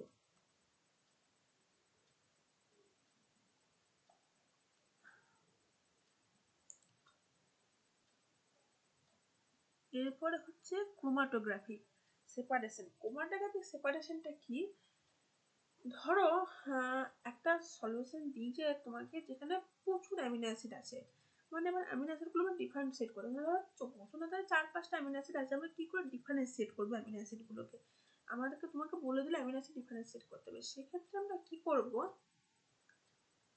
আমি যেটা প্র্যাকটিক্যালে করেছি সেই প্র্যাকটিক্যাল আমি এক্সপিরিয়েন্স তোমাকে বলছি। আমি টিএলসি প্লেটে করেছি, হ্যাঁ, থিন লেয়ার ক্রোমাটোগ্রাফিতে। তো সেখানে আমাদের কি করা হয়েছিল, টিএলসি প্লেটে আমি অ্যামিনো অ্যাসিডের ড্রপগুলো দিয়েছিলাম, হ্যাঁ, ড্রপগুলো মানে একটা ড্রপ দিয়েছিলাম, একটু বড় করে দিয়েছিলাম, এরকম একটা প্লেট দেয়, এখানে কোনো সাইজ নেই দেখানোর মতো, এটা এতটা বড় প্লেট দেয়, হ্যাঁ, এই প্লেটটা দিয়েছিল। এবার প্লেটটাকে আমরা একটা সলভেন্টে ডুবিয়ে দিই, সেই সলভেন্টে তোমরা দেখতে পাবে টিএলসি যখন দেখাবো সলভেন্টে কি কি থাকে। এবার ডুবিয়ে দিই কখন, ডুবানোর আগে আমরা কি করি, ওই যে প্লেটটা দেয় টিএলসি প্লেট, সিলিকা প্লেট, হ্যাঁ, মানে সিলিকা থাকে, 1 সেন্টিমিটার একটু উপরে, মানে প্লেটের যে এন্ড লাইন থেকে 1 সেন্টিমিটার উপরে আমরা বড় করে ওই যেটা আমাদের মিক্সার দিতে, সেই মিক্সারে একটা ড্রপ দিই, দিয়ে সলভেন্টে ডুবিয়ে দিই। এবার কি সলভেন্ট যেহেতু তাদের নিচে থেকে উপর দিকে উঠবে, ওদের নিচে থেকে উপরে ওঠার জন্য কি হচ্ছে, ওই যে অ্যামিনো অ্যাসিডগুলো ছিল সেগুলো না যখন আলাদা হতে শুরু করবে, মানে কোনো অ্যামিনো অ্যাসিড খুব স্পিডে উপরে উঠবে, কোনো অ্যামিনো অ্যাসিড খুব মানে কম স্পিডে উঠবে, এবার এই জন্য কি অ্যামিনো অ্যাসিডগুলো আলাদা হয়ে যাবে।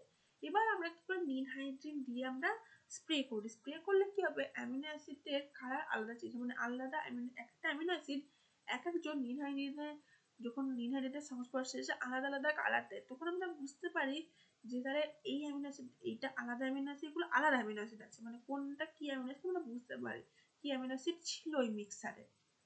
তো এটা আমি টিএলসির এক্সপিরিয়েন্স করলাম। এখানে পেপার ক্রোমাটোগ্রাফিও পড়বে, রিভার্স ক্রোমাটোগ্রাফিও পড়বে। এবার দেখো এটা ক্রোমাটোগ্রাফি কি করেছিল মাইকেল টুইস্ট, 1903-এ এটা প্ল্যান্ট পিগমেন্ট জন্য বলেছিল। এবার হ্যাঁ, আমি আর একটা করেছিলাম টিএলসি প্লেটে পুঁই শাক পাতা দিয়ে, পুঁই শাকের মধ্যে মানে কি কি আছে পিগমেন্ট আছে সেটা দেখার জন্য করেছিলাম। পিগমেন্ট গুলো দেখা যায় সেম প্রসেসে পুঁই শাক পাতাকে ভালো করে বেটে ছিঁচে ও লিকুইডটাকে নিয়ে ওই সেম 1 সেন্টিমিটার এন্ড থেকে 1 সেন্টিমিটার উপরে দেওয়া হয়, দিয়ে হচ্ছে সলভেন্টটা উপর দিকে উঠতে থাকে প্লেটের মধ্যে দিয়ে পুঁই শাকের পিগমেন্ট গুলো মানে আলাদা হতে শুরু করে। আলফা ক্যারোটিন বিটা ক্যারোটিন এগুলো ছিল ওতে। তো সেগুলো তারপরে আরো কি আরো 3-4টে ছিল পিগমেন্ট, 3-4টে পিগমেন্ট থাকে ওরা আলাদা হয়ে গেছিল। এবার হচ্ছে কি ওখানে অটোমেটিক কালারটাই দিয়ে দেবে, পিগমেন্ট পিগমেন্ট ইটসেলফ কালার দেবে, অ্যামিনো অ্যাসিড তো কালারটা দেয় না, অ্যামিনো অ্যাসিড রিঅ্যাক্ট করলে কালার দেবে, আর পুঁই শাকের ক্ষেত্রে ইটসেলফ কালার দিয়েছিল, তো আলাদা হয়ে গিয়েছিল। এবারে কালার দেখে আমাদের বলতে হয়েছিল যে কোনটা কি পিগমেন্ট। এবার হচ্ছে এই যে ক্রোমাটোগ্রাফি নামটা কেন এসছে, ক্রোমা মানে হচ্ছে কি বলতো, ক্রোমা মানে হচ্ছে কালার, আর গ্রাফিন মানে হচ্ছে টু রাইট। এবার সেপারেশন, এই যে interaction, separation occurs due to different interaction এর স্টেশনারি ফেজ। স্টেশনারি ফেজটা কি, এখানে দুটো ফেজ ইউজ করা হয় ক্রোমাটোগ্রাফিতে, একটা হচ্ছে মোবাইল ফেজ, একটা স্টেশনারি ফেজ। মোবাইল ফেজ মানে তোমার নিশ্চয়ই মোবাইলে বাংলা হচ্ছে চলমান, মানে যে সলভেন্টটা এটার মধ্যে দিয়ে যাচ্ছে প্লেটের মধ্যে দিয়ে, বা কখনো কখনো এরকম লম্বা একটা টিউবের মধ্যে ঢালা হয়, সেই সলভেন্ট যেটা লিকুইড সেটা হচ্ছে কি বলতো, সেটা হচ্ছে মোবাইল ফেজ। আর যেটা ধরো টিউবের মধ্যে যদি করা হয় মানে কলম ক্রোমাটোগ্রাফি, সেক্ষেত্রে টিউবের গায়ে যেগুলো বিটস গুলো থাকে যে বিটসগুলো বা যে আমরা টিএলসি প্লেটে করেছিলাম সিলিকা, মানে যেটা কাগজের মতো পাতলা দেয়, তাতে যে সিলিকা থাকে সেগুলো হচ্ছে মানে কি স্টেশনারি, মানে স্থির হয়ে থাকে। তো ওইগুলোকে বলা হয় স্টেশনারি। ওর মধ্যে দিয়ে ওই মোবাইল ফেজ সহ অ্যামিনো অ্যাসিড যাবে ওই স্টেশনারি ফেজের মধ্যে দিয়ে। এখানে ধরো এটা কোটোর মধ্যে, এইটা ধরো আমি মানে যেটা ছোট সাইজ হয় না, মানে কলমটা অনেক লম্বা হয়, মানে মানুষের হাইটের মতন হয়। তো এইটার গায়ে যেগুলো লেগে থাকবে ভেতর দিকে সেগুলো হচ্ছে স্টেশনারি। এর মধ্যে আমরা যেটা ঢালবো সেটা হচ্ছে মোবাইল। এই যে mobile phase liquid, mobile phase liquid আর গ্যাসও হয়, মোবাইল ফেস কখনো কখনো গ্যাসও হয়। এটা কি কম্পোনেন্ট ডিজলভ হয়ে যায় এর মধ্যে দিয়ে মুভ করে। আর স্টেশনারি কি সলিড ও সলিড সাপোর্টেড লিকুইড, কখনো লিকুইডও হয় বাট সলিড সাপোর্টেড হতে হয়। ইন এ কলম আর পেপার, যে আমি বললাম না thin layer paper chromatography silica বা ডিফারেন্ট মাইগ্রেশন লিড করে সেপার। এবার কলমের মধ্যে কি হয়, কলমের মধ্যে আমরা কলমটা আমাদের করে দেখিয়েছিল, নিজের হাতে করিনি। তো স্টেশনারি ফেজের মধ্যে কি হয়, ওর সাইজগুলো থাকে, পোর্স থাকে স্টেশনারি ফেজের মধ্যে। এবার আমরা যখন মোবাইল ফেজের মধ্যে দিয়ে দিচ্ছি সলভেন্টটাকে, আমার যেটা দরকার কম্পাউন্ডটাকে, তো ওই অ্যাট্রাক্ট করে বা বিটস ওই পোর্সগুলোর মধ্যে আটকে যায়। এবার আটকে গেছে, এবার সেগুলোকে আলাদা আলাদা করে বার করতে হবে। তো তো সেই জন্য আমরা আর একটা দিই, কখনো কখনো সল্ট, মানে সল্টের কনসেন্ট্রেশন কমিয়ে একটা সল্ট লিকুইড দিই। তো কি হয়, ইলিউট হতে শুরু করে, ইলিউশন হয়। এবার আস্তে আস্তে একটা বার একটা বেরোতে শুরু করে, মানে কেউ আগে বেরোচ্ছে কেউ পরে বেরোচ্ছে। এবার কি হচ্ছে, যেটা ছোট সাইজ সেগুলো আগে বেরোবে অফকোর্স, ছোট সাইজগুলো আগে বেরোয়। এবার মানে ধরো আমরা সল্টের কনসেন্ট্রেশন স্টেপ বাই স্টেপ কি করতে হয়, কমাতে হয়। প্রথমে একটা হাই সল্ট কনসেন্ট্রেশন দিচ্ছি, ছোট যেগুলো দানা, মানে ছোট পিগমেন্ট হয় বা ছোট অ্যামিনো অ্যাসিড গুলো আগে বেরিয়ে গেল, সেটা কালেক্ট করে নিলাম। দেন কি হবে, দেন আবার সল্ট কনসেন্ট্রেশন আরেকটু কমালাম, এবার তার থেকে মাঝারি সাইজ গুলো আগে ইলিউশন হলো। দেন এবার আমরা সল্ট কনসেন্ট্রেশন আরো একটু কমাচ্ছি, দেন কি হবে, লাস্টে বড় সাইজের অ্যামিনো অ্যাসিড গুলো ইলিউট হবে। তো এইভাবে ইলিউশনটা হয়। এই যে দেখো, solute migrate different rates due to variable absorption of partitioning compound entering a narrow band space দুটো সলিউট জোন। যে পেপার ক্রোমাটোগ্রাফি, পেপার ক্রোমাটোগ্রাফিটা কি না, Archer Martin Richard Synge develop করেছিল।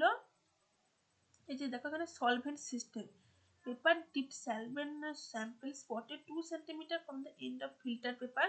এখানে ফিল্টার পেপার নিয়ে করেছিল। এবার এখানে 2 সেমি করেছে, তো এটা 1 সেমিও করায়, আমি টিএলসিতে 1 সেমি করেছিলাম। Paper dipped into solvent system. Solvent সিস্টেমে যে বললাম যে এটা ফটোর মধ্যে সলভেন্ট সিস্টেমের মধ্যে ডুবিয়ে দেওয়া হয়। কি থাকে সলভেন্ট সিস্টেমে, বিউটানল, অ্যাসিটিক অ্যাসিড আর ওয়াটার থাকে। এবার ক্যাপিলারি সলভেন্ট উপরের দিকে উঠছিল, যে ক্যাপিলারি অ্যাকশন দিয়ে ক্যাপিলারি অ্যাকশনের জন্য উপরে উঠছিল। এবার হচ্ছে কি phase paper chromatography, stationary phase আর মোবাইল ফেজ। স্টেশনারি ফেজ কি, স্টেশনারি ফেজে হচ্ছে water bound cellulose hydrophilic gel. এটা হাইড্রোফিলিক জেল মানে কি, সেলুলোজ তার মানে কি, এর মধ্যে জল দিলে মানে হাইড্রোফিলিক কোনো জিনিস গুলো তারা আটকে যাবে। আর মোবাইল ফেজ কি, organic solvent moving upward, organic solvent তার মানে মেবি এটা চান্স হাইড্রোফোবিক হওয়ার চান্স আছে, হাইড্রোফোবিক হবে। এবার depends on basic of separation, KP partition কোএফিসিয়েন্টের উপর ডিপেন্ডস করে এরা আলাদা হয়। পোলার কম্পাউন্ডস মুভ স্লোলি, এই যে বললাম পোলার কম্পাউন্ড মুভ স্লোলি, কারণ কি, এটা হাইড্রোফিলিক জেল দেওয়া আছে। তো পোলার কম্পাউন্ড তারা কি আটকে যাবে, আর নন পোলার গুলো কি হবে, ইলিউট হয়ে বেরিয়ে যাবে, তারা তাড়াতাড়ি মুভ ফাস্টার, মানে বেরিয়ে যাবে না।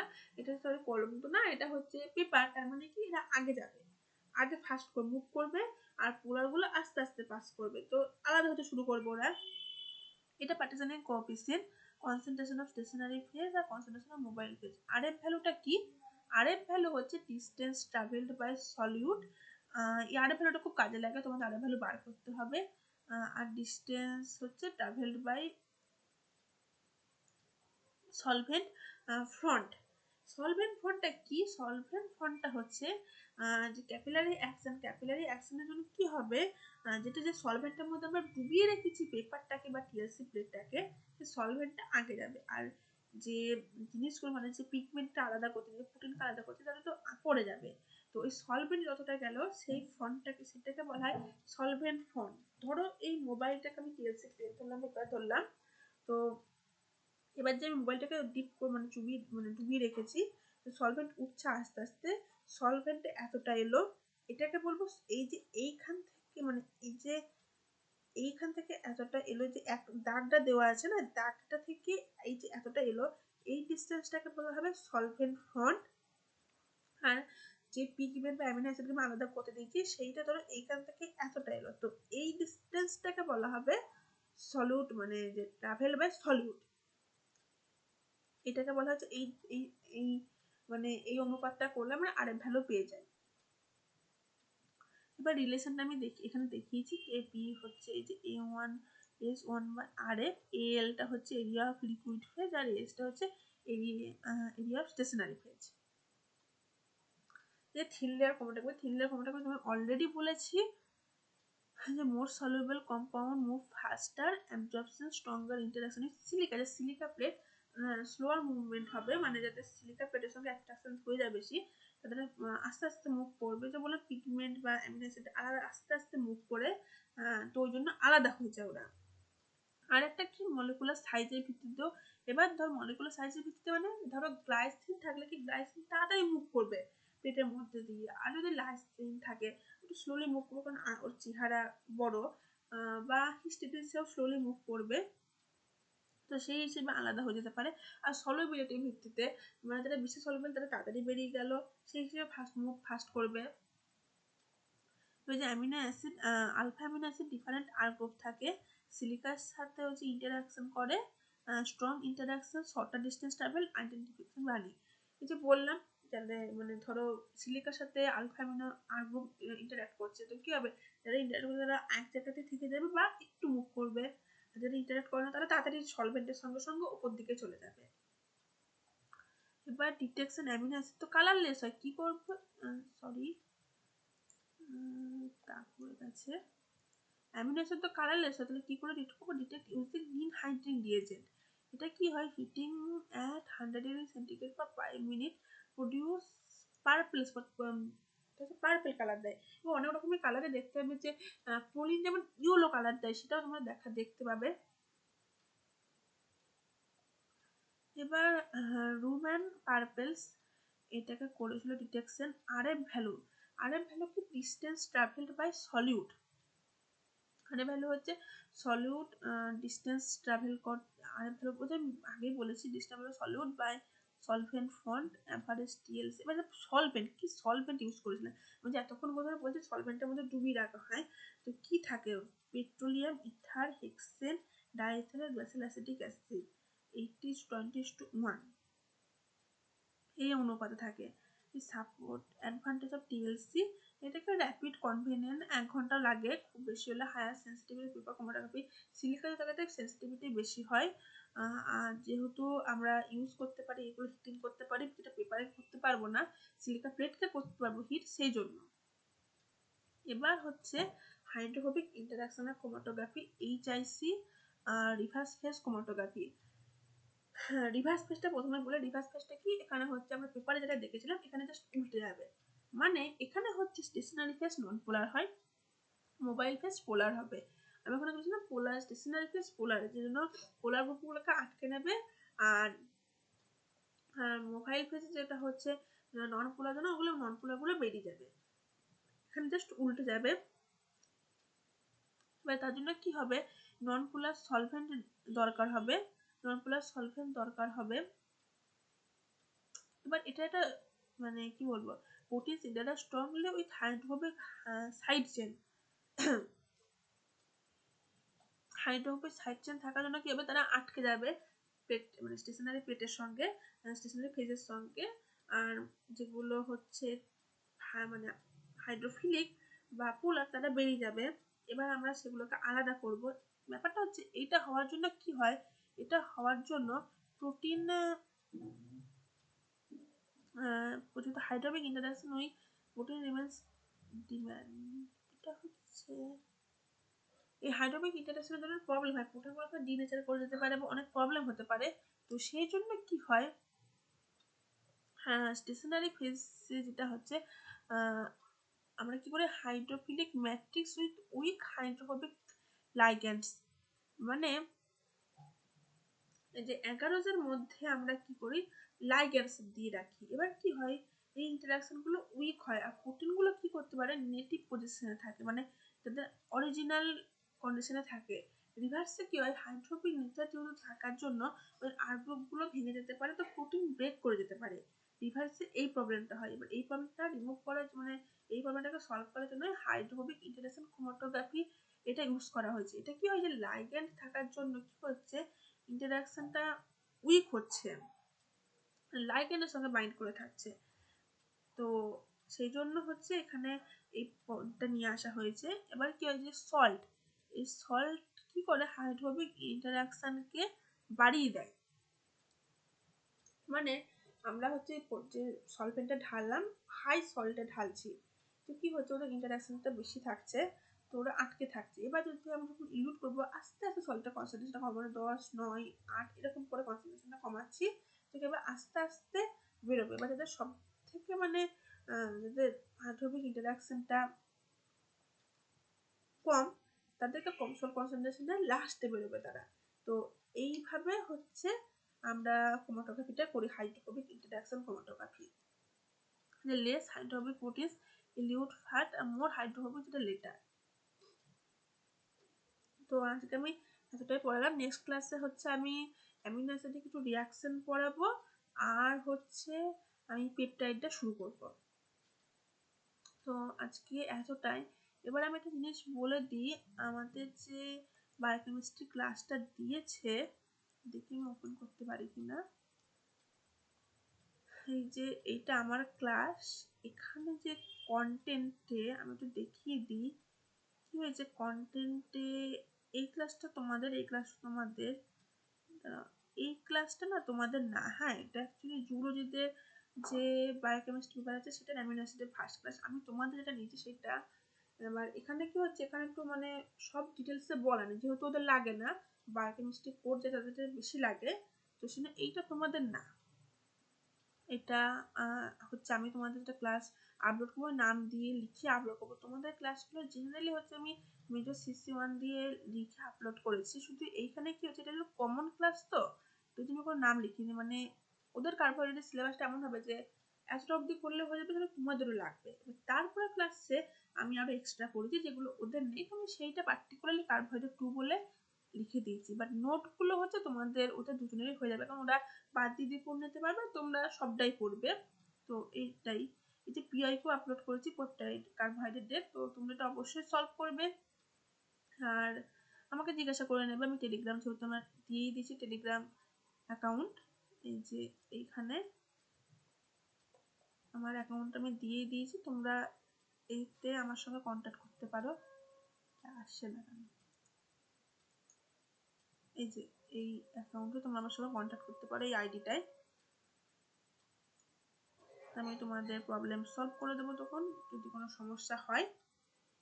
তো আজকে এতটাই, টাটা।